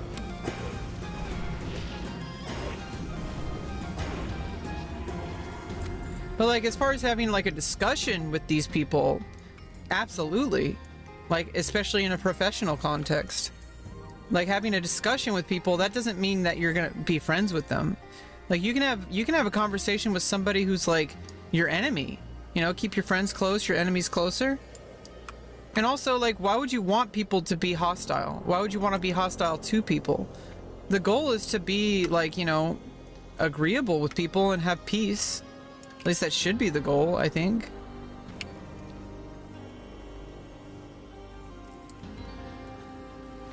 Like, shouldn't you want to try to understand people or help people understand you? Like, that makes sense to me. That if somebody is like, you know, someone I would consider an enemy, well, I would want them to not be my enemy.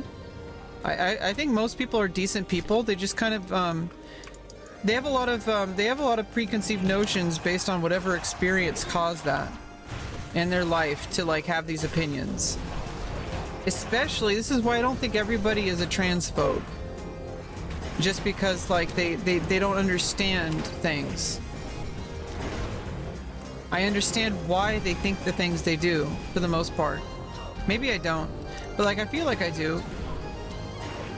I've kind of dissected a lot of these feelings. I mean I am trans, like I've gone through this, so it's like I'm probably the most well equipped to understand why people think these things. I had to go through it myself.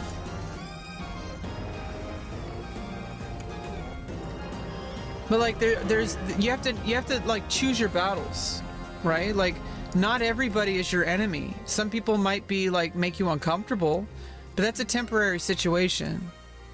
They might actually end up being the like most meaningful relationships in your life if you let it. But, you know, things have to change on both sides. Like, somebody can't just have a hateful opinion about me and expect me to, like, want to be around that person. Someone's like, oh, you're not a real woman. Why would I want to spend time with somebody who thinks that about me? You know, if it's a genuine core belief and they're unwilling to change their stance on it, they're unwilling to, like, accept new data. Because maybe their opinion is based on some kind of false assumption that they understand things in a certain way. And they came to conclusions that are not even based in science. Because science supports trans people. I know people don't like to think that. They think it's some kind of like woke agenda. That's not the case. Like, it's actual science.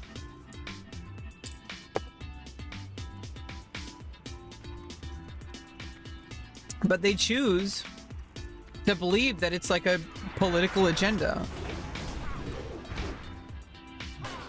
Oh, we're trying to just enable people's delusions. It's like the delusion was that I could possibly live as a male. That was a delusion. And as soon as I started transitioning, that became so obvious. That was a delusion.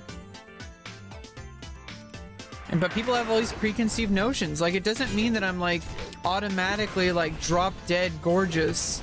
Although I think I am. Well, people seem to think, I don't really think I am. People think I am. It doesn't make me like, you know, look like other women. It makes me look like this woman. Which is everybody, really. Everybody is just themselves. But people assume all these things. They're like, oh, because this person is trans, you know, they want me to just think that they're like every other woman. It's like, well, no woman is like every other woman. And like, maybe people have to examine their preconceived beliefs because they have had it kind of burned into them by media and social media to think about trans people a certain way. And sometimes your beliefs are kind of blurred because you don't know which ones are your beliefs or which ones were kind of like forced down your throat. And if you really think about it, like, shouldn't you want to think for yourself instead of being told what to think? Because honestly, the negative stereotype and beliefs about trans people was brainwashed into people. And that's the actual brainwashing. That's the actual, I don't like the word grooming because people have misused that word. And it's, but like, that's the actual, like, manipulation. So like, it's hard for people to understand and people aren't ready. They're afraid of like admitting these truths. And I understand, like it's easier to think we're gross because you were manipulated to thinking we're gross. And if you really step aside and look at things objectively, I'm really no less or more gross than anyone else. I might be gross for different reasons, but like if you really think about it, like all that emotion and all that judgment is like added on top of what reality is. Like, yeah, like I'm not, like I look a certain way and, you know, like I do have a certain bone structure and my, like, I have a certain appearance and my voice has a certain quality to it that, you know, training can change things a lot, but that takes time and a lot of effort. But in the end of the day, like, I'm just a person. So why is there any reason for people to treat me like I'm some kind of vile demon? If you really think about it, that's the delusion. You may as well be thinking that, like, somebody who is in a wheelchair, I mean, I know that people also think that about people who are, like, physically disabled. Like, if you see someone in a wheelchair, are you gonna see that that person is some kind of evil demon? I know that that's a different situation. It, you know, involves a disability, but also it involves, like, you know, there's a lot of, it's a similar issue. where people, especially in the Western culture, like especially in the United States, they see somebody in a wheelchair and they automatically have like so many prejudice about that person. You've already determined what that person is to you, even when you haven't even met the person, and even though you just see that person in a negative way because society expects people to be completely physically capable. And when you see somebody in a wheelchair, you're like, oh, I feel sorry for that person. And I bet they do, like, you know, feel bad. But there's a lot of the times there's really nothing they can do about it. They're permanently disabled.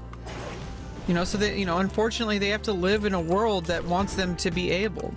So that's a different kind of problem, but it's the same kind of like the way people automatically think about people, including the people involved. It's a very different issue, but it's the same. Asmin in public? Yeah, I mean, he's done IRL stuff. They're doing IRL cosplay. They were doing that the other day. Or no, they were judging people's cosplay. Yeah, I'm sure I'll see that on YouTube.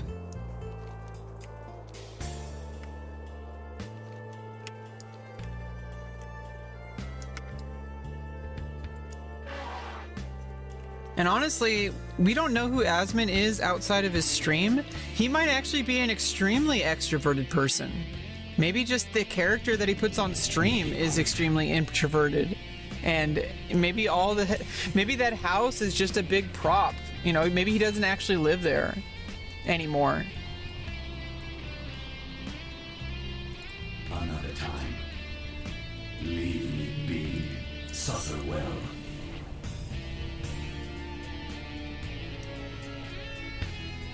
Tomorrow is another day. Are there live? Is it on Emery's channel?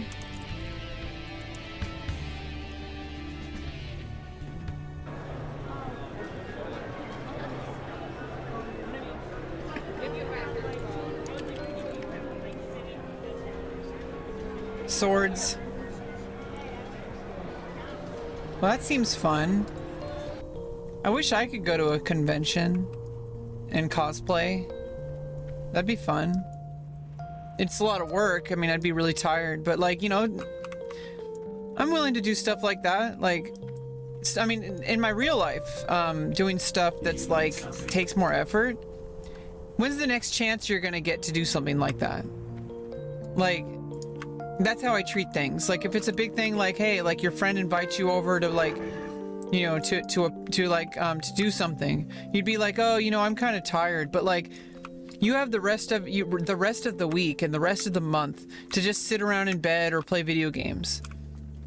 But your friend invited you to a thing that is time sensitive, and you're not going to get many chances. So it might take a lot of energy to do, but like once you do it, like you're probably going to have plenty of time to just do your own bullshit. So like that's kind of, hey Paul along the watchtower. What's up, Paul? By the way, what realm do you play on, Paul? And do you play? You said something about Pagel. Do you play Alliance or Horde there? Because I was trying to wonder if I was gonna make some Horde characters, which realm I should play on. If you're playing Horde on your realm, then I would play a Horde there. But either way, I invite people to come if they want to chill out with me and join, or even join the guild I'm in. They should join Grobulus. I'm not really going to take the effort to make additional characters at this moment. Yeah, so it's like you have to ask yourself, like, how many opportunities do you really get to spend time with people doing like difficult to do things that are kind of fulfilling? They're exhausting sometimes, but like you're gonna regret not going. Like if somebody says, hey, like we're doing this thing in the city and like, you know, it's gonna take the whole day, and you're like, oh, I just kind of want to stay in bed. Well, you're gonna regret not going. Because like, when's the next chance you're gonna get to do something like that? And like, you know, you had an opportunity to like spend time with your friends and do something meaningful. And instead you watch Twitch. You watch some other people experience things with their friends. Like, I like Twitch because it's something that's there when you don't have those things, but you don't do those in replacement of those things. Like, I wouldn't be playing World of Warcraft right now if I had an opportunity to spend time with people I cared about. You know, sometimes you really do have to just say no. But like most of the time, like I just have the same bullshit going on. I really would rather do something new and exciting. Like going to a special event with my friends.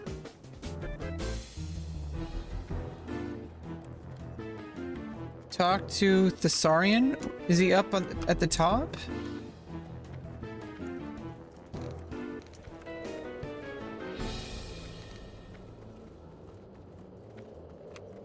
Is he up on the ramparts?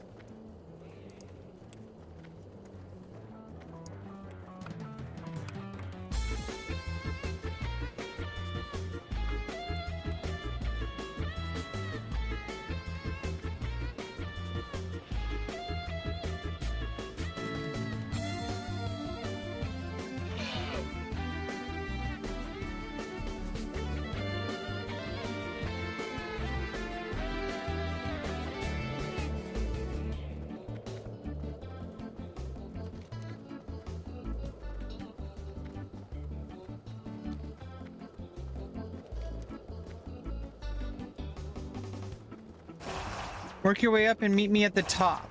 Okay. How do I get up there?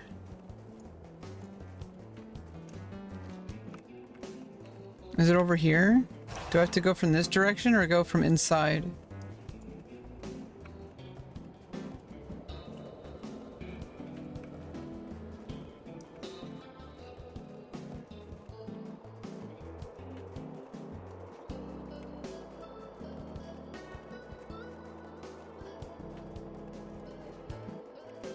Asmund didn't dress up? I mean, at least he went. I mean, he could have just stayed home and did nothing. Did the same bullshit he does every day. I mean, that's how I feel about things. I would rather not be stuck in my own bullshit. I'd rather be doing something new. Even if it's tiring, because I'm gonna appreciate... I'm gonna thank myself later. Even if it's tiring.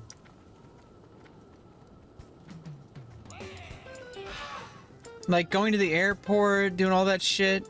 It's rewarding, even though it's exhausting.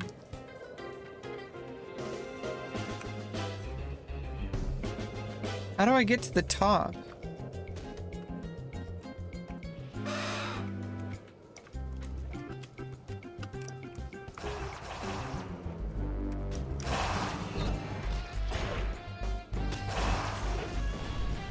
I mean, I don't think it's too surprising. He's gone to IRL events before. But yeah, it is kind of a miracle. He's a lot like me. Or at least a lot how I used to be. Oh, that's what's going on. You have to go in.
Oh, really?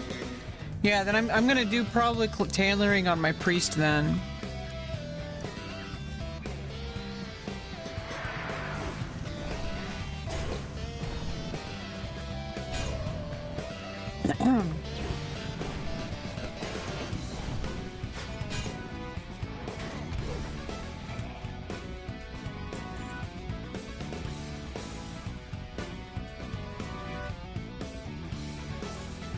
I mean, the ideal crafter would be a level 80 mage with all your portals. That would be the ideal crafter. But like, you'd have to level up a mage.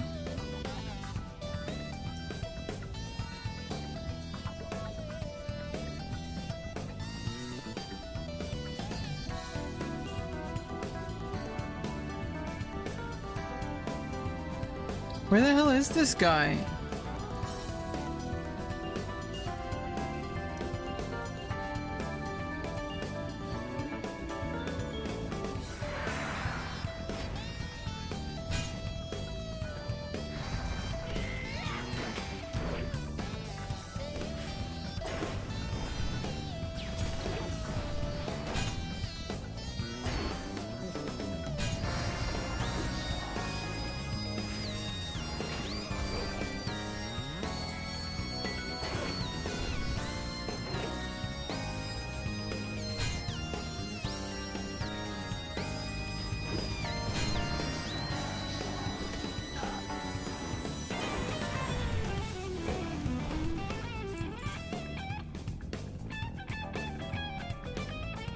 Spellfire tailoring.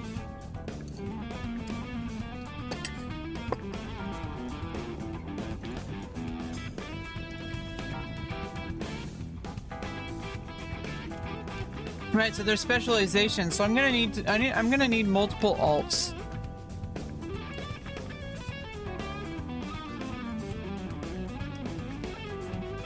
Where the hell is this?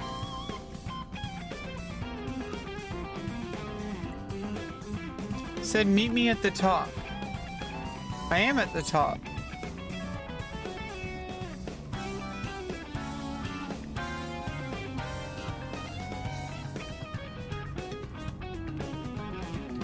Do I have to? Oh no!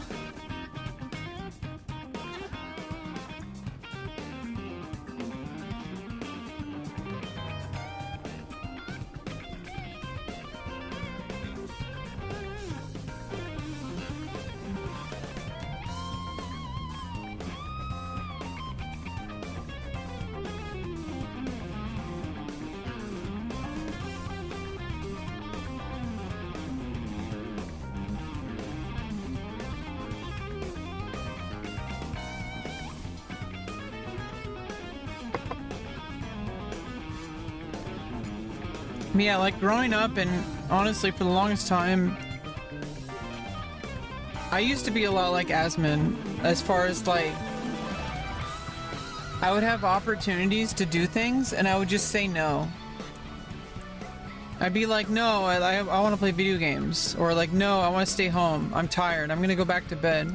That's why I failed high school. I just like stayed in bed. But you stay in bed and you miss out. You miss out a shit ton.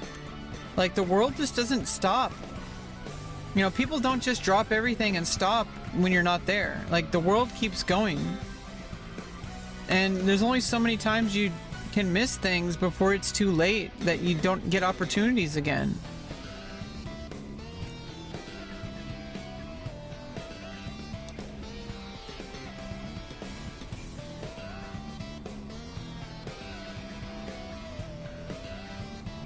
And so like I chose that, you know, I mean at some point, especially once I started going to therapy, I vowed to myself, I made a promise to myself that I am not going to say no to things just because I don't want to do it. Just because I'm uncomfortable at the moment, just because I'd rather be staying in bed, just because I'd rather be playing video games. Like, I am so tired of taking days off. I want to do things, but I don't really have any opportunities, so there's that. So now it's a matter of, I don't really have the opportunities.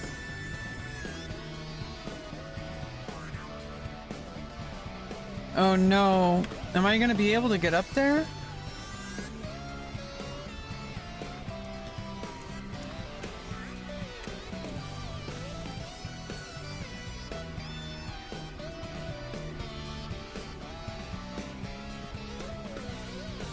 Maybe I have to go up this way.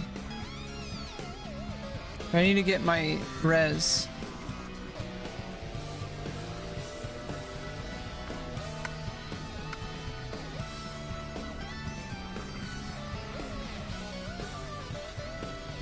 Come on. Am I not gonna be able to res?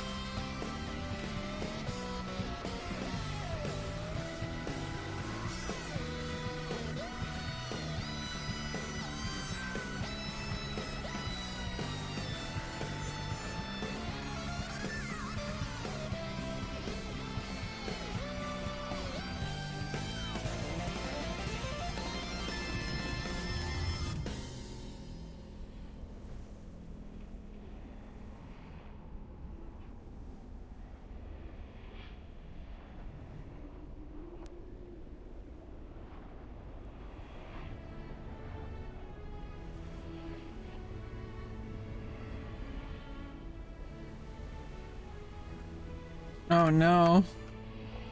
Now what happened?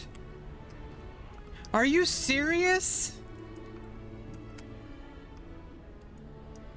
Are you serious? What the fuck? How do I get unstuck? Do I have to call a GM?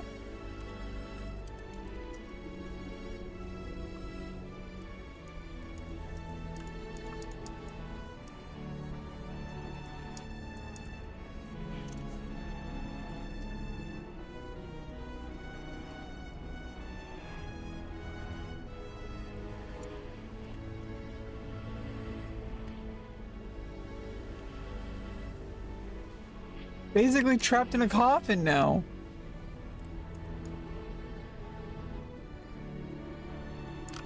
What the fuck? And of course there's a bunch of skeletons. Is this my future?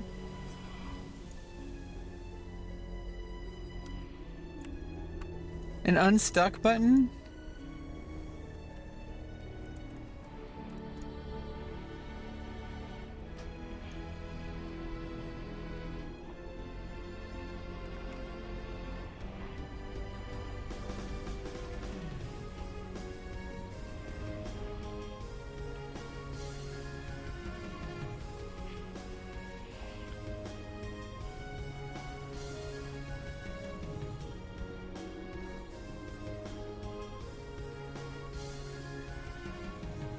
This is bullshit.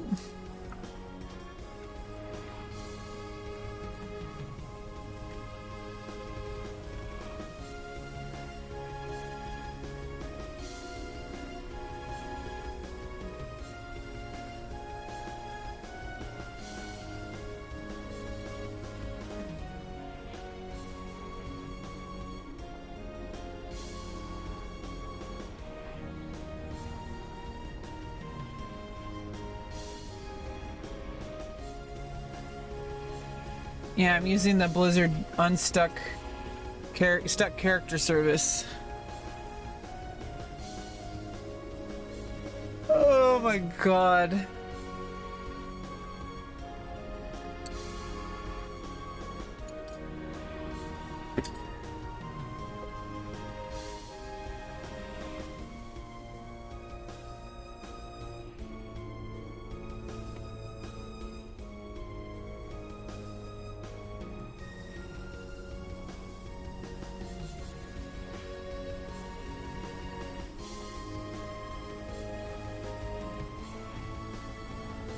Yeah, I mean, I just...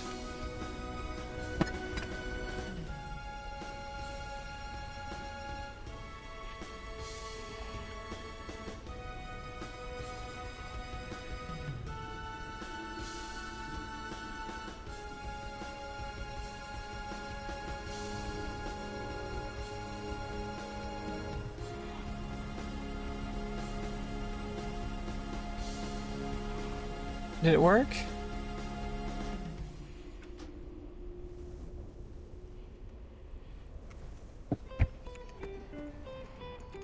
I clicked on it.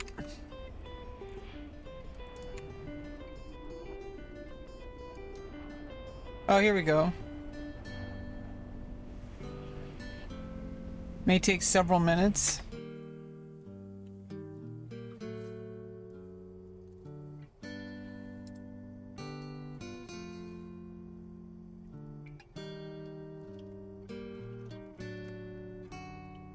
Move complete.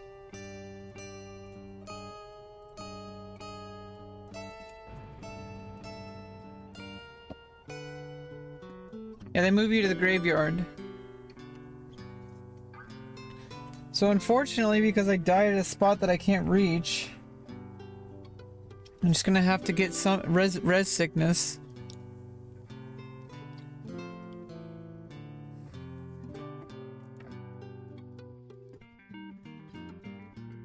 Oh, I'm alive now.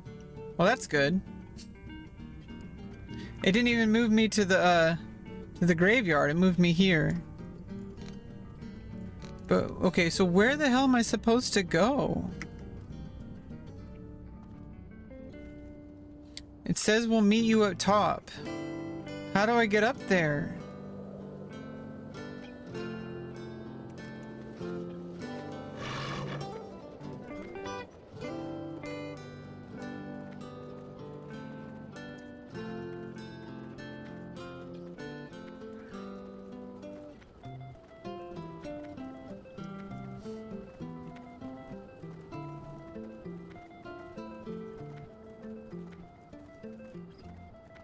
Go back? Is it up there at that teleport spot?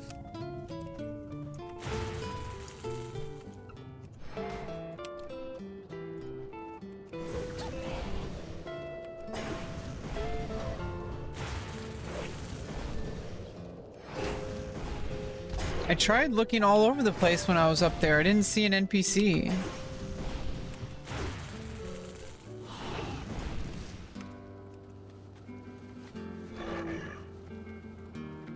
And welcome, Nosferat. Nosferatu? No, it's not Nosferatu, it's Nosferat. Nosferat. Very nice.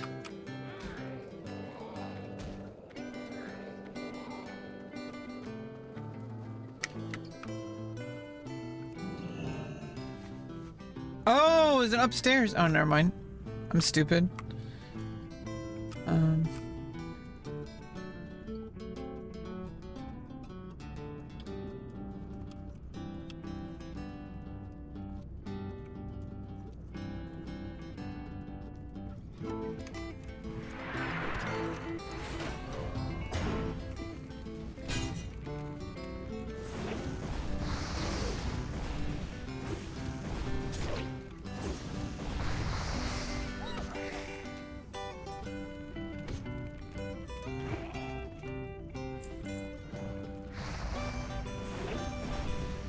Above the green one?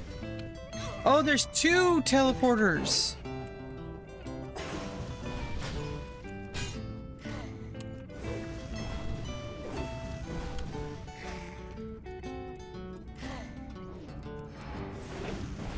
Oh no!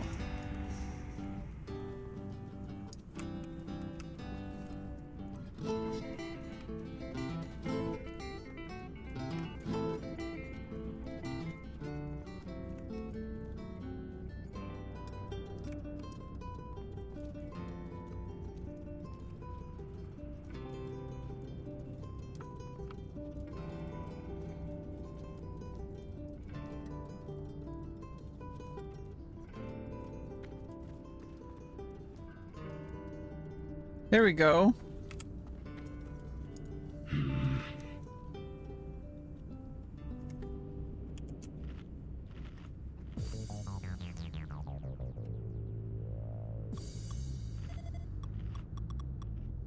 Another time.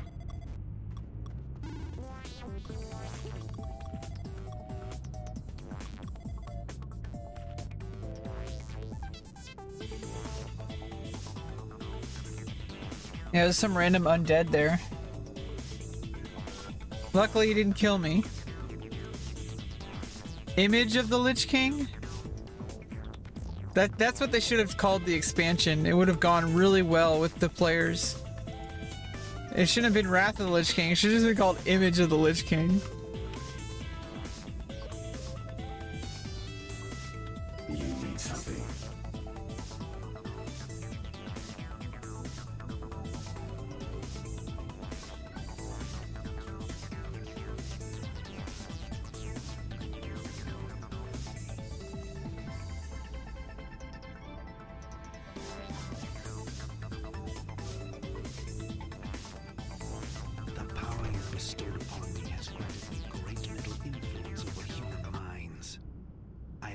these offerings as proof of my progress. Larissa!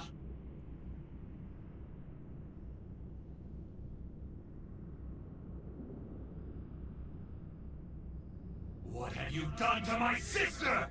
You motherless elf scum!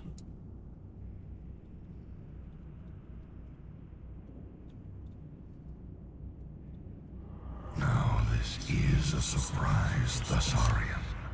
I hadn't heard from Mograine or the other Death Knights for months. You've come to rejoin the Scourge, I take it.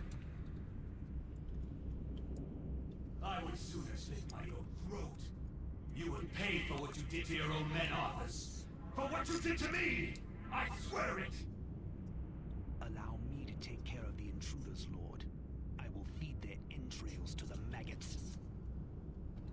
Do not fail me, Sadlane. Return to Ice Crown with this fool's head, or do not bother to return.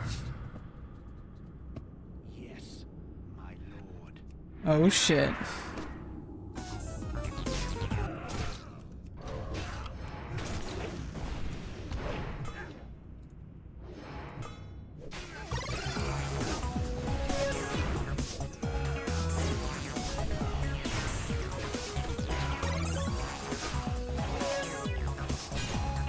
You need something?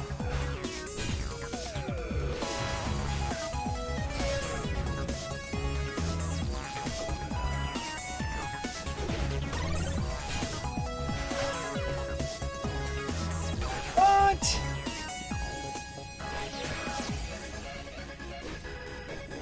What the hell happened?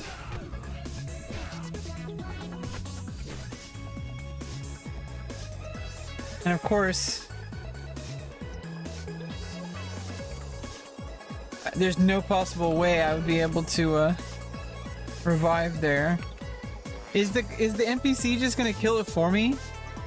Or is he gonna die while I try to get back?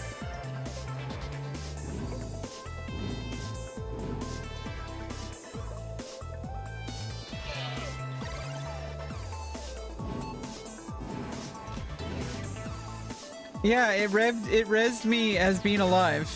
Probably because I recently used the unstuck feature, I'm guessing. Maybe it has a residual effect. Yeah, I'm level 70, Brad.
There's a skeleton on the ground.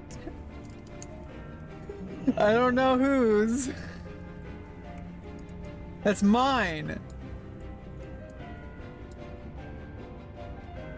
It's my skeleton.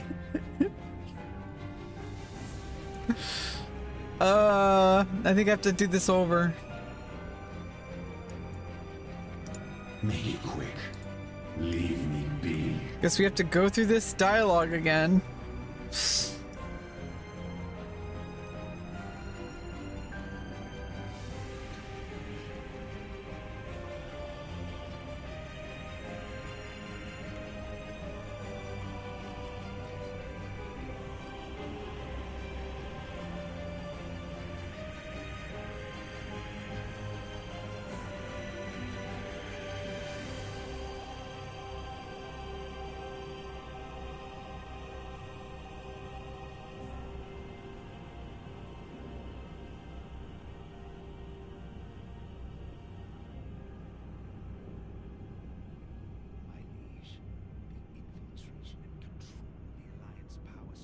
Now, how do I get tiny thread for details?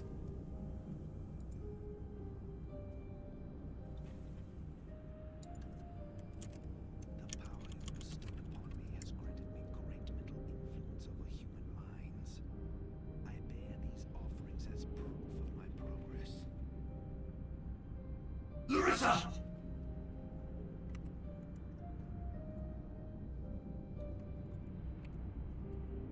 What have you done to my sister? You motherless elf scum!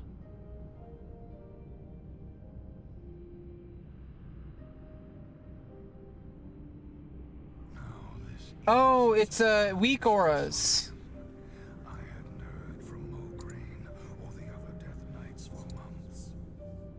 You've come to rejoin the Scourge, I take it. I would sooner slit my own throat. You would pay for what you did to your own men, Arthas. For what you did to me! I swear it!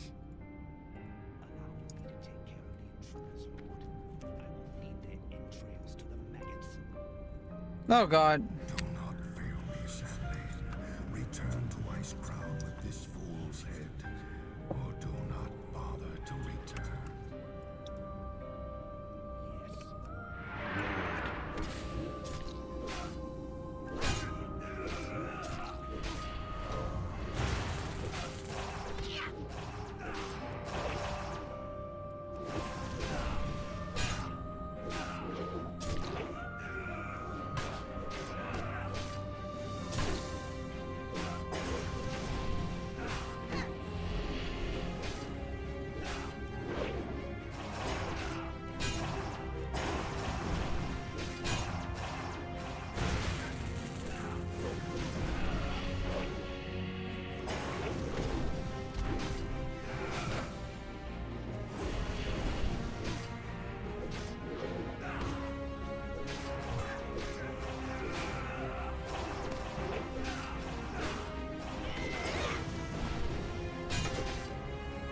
I might need help with this guy, or I might need to wait a few levels.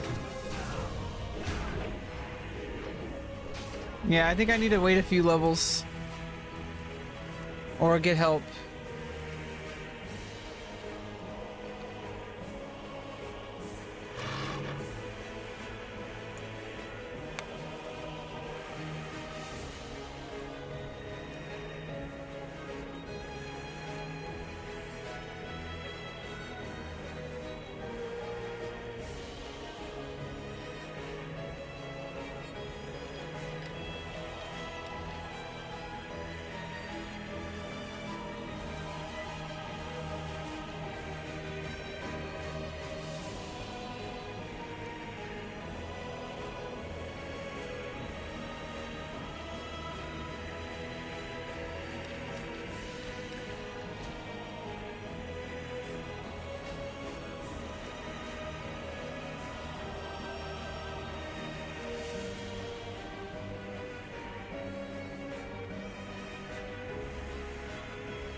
Greetings.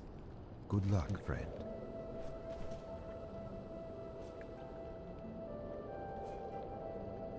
Till next we meet, may the stars guide you.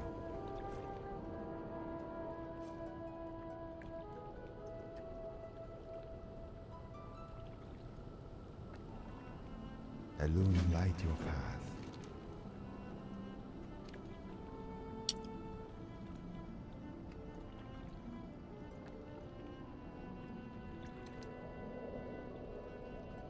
goddess watch over you.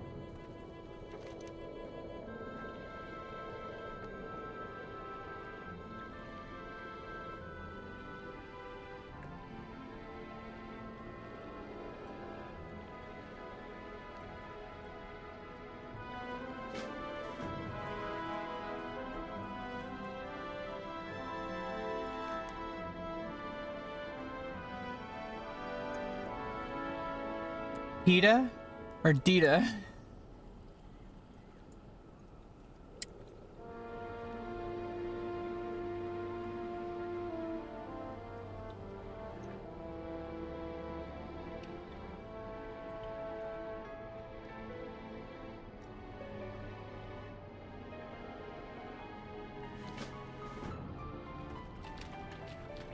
How may I aid you?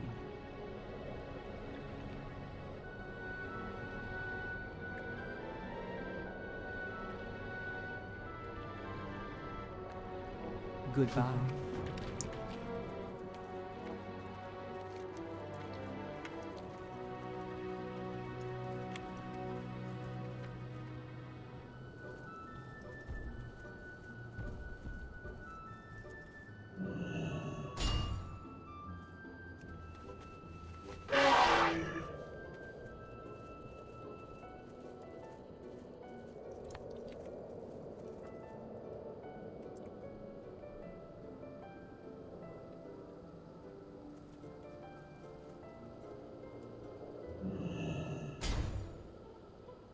There's nothing in there.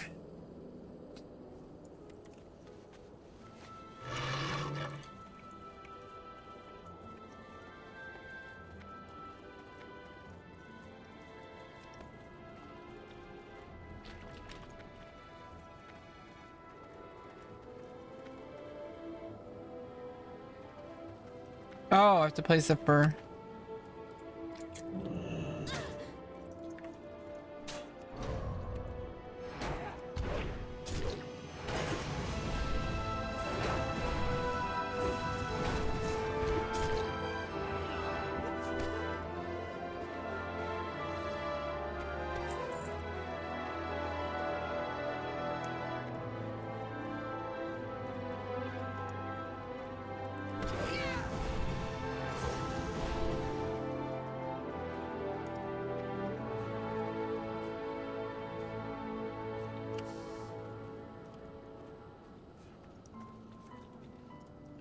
I am forsaken.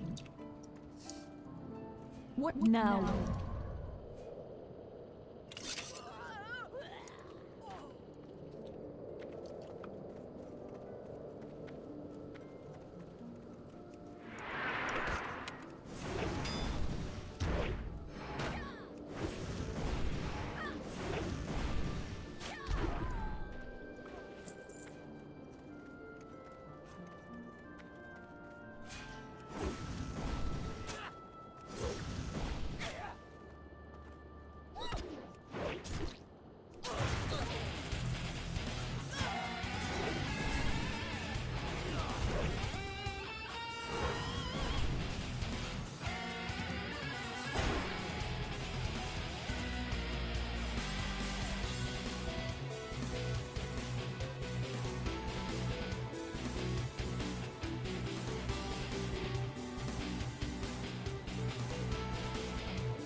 Oh, can I just use the same one?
$29.75 frostweed cloth. Damn.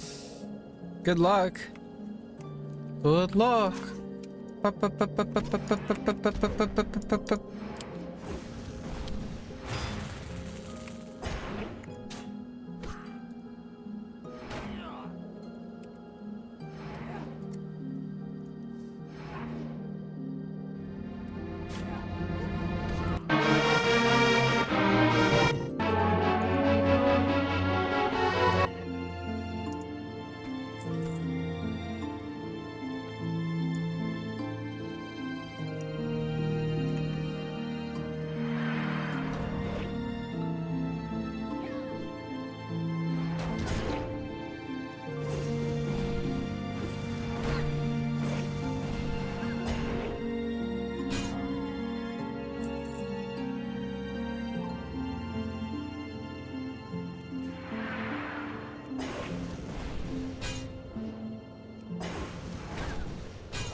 Oh, God.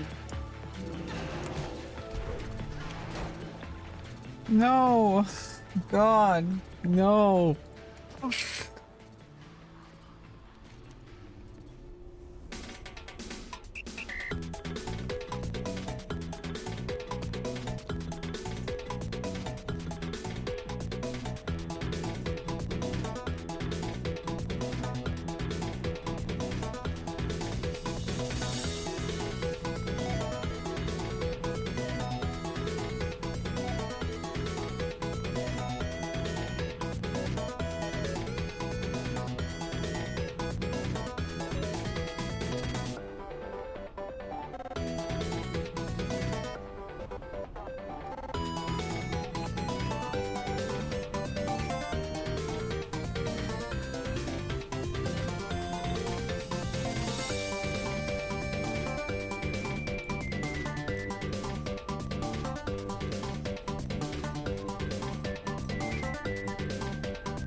Of course it's a Karen. This quest involves finding a Karen and getting rid of her.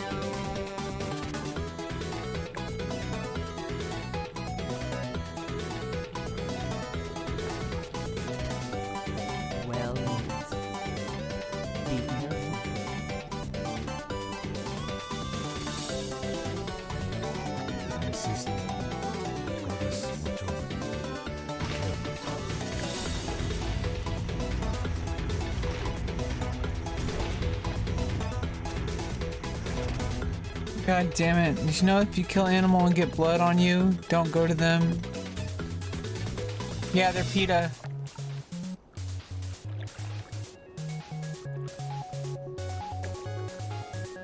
They're DETA. I'm gonna be, I need to take a break. Well, that's good to know. Gotta wash it off. I'm gonna take a break.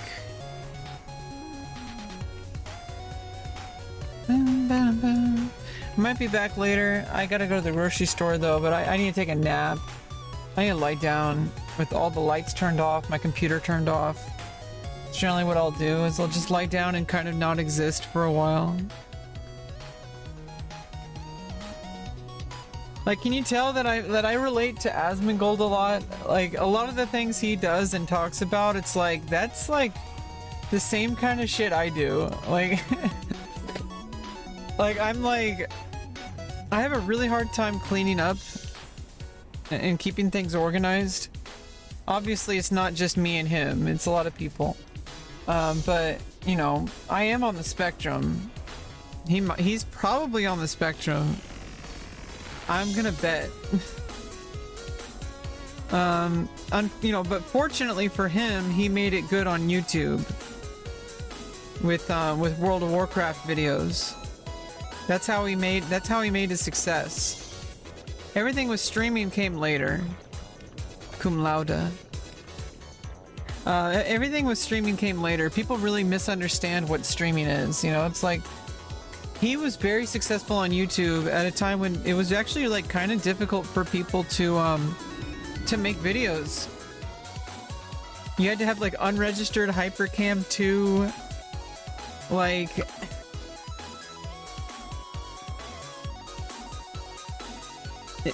like you had to have a good computer.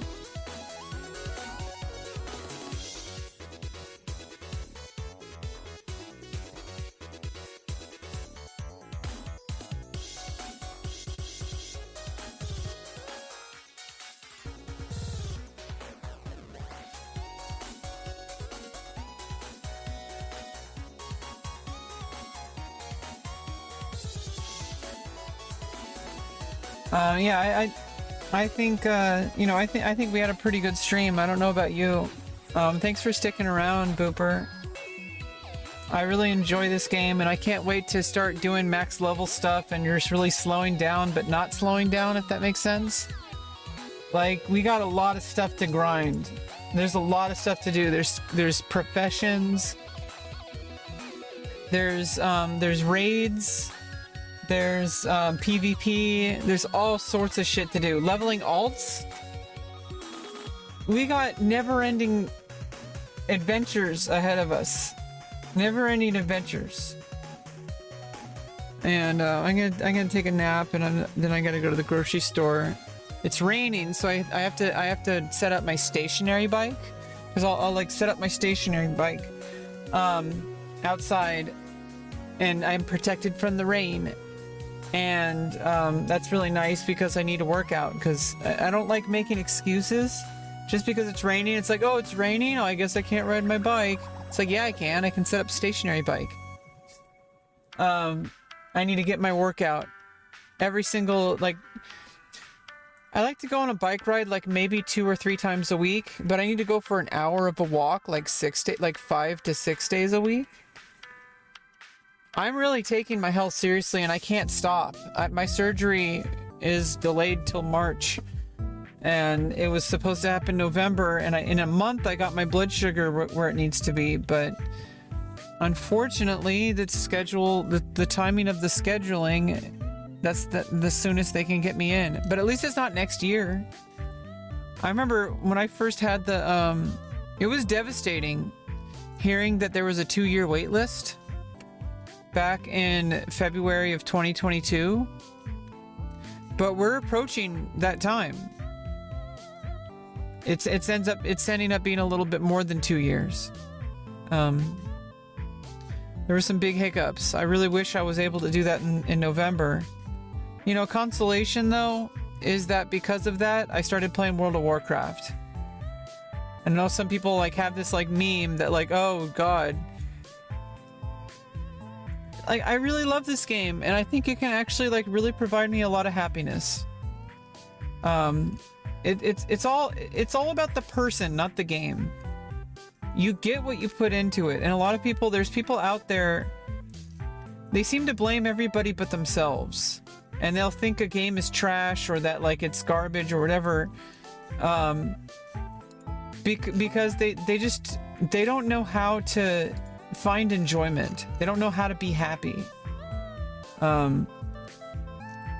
Like there's people who will just like, they'll play games like 12 to 14 hours a day and they're like, oh, I hate this game, it's bullshit. It's like, well then why are you playing it?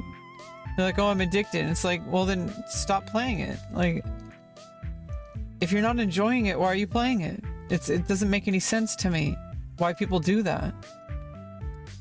And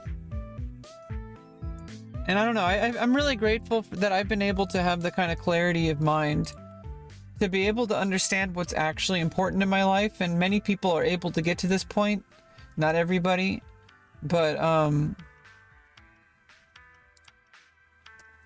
not everybody's able to get to this point, but I'm glad I did, because I can see like what's actually important in life.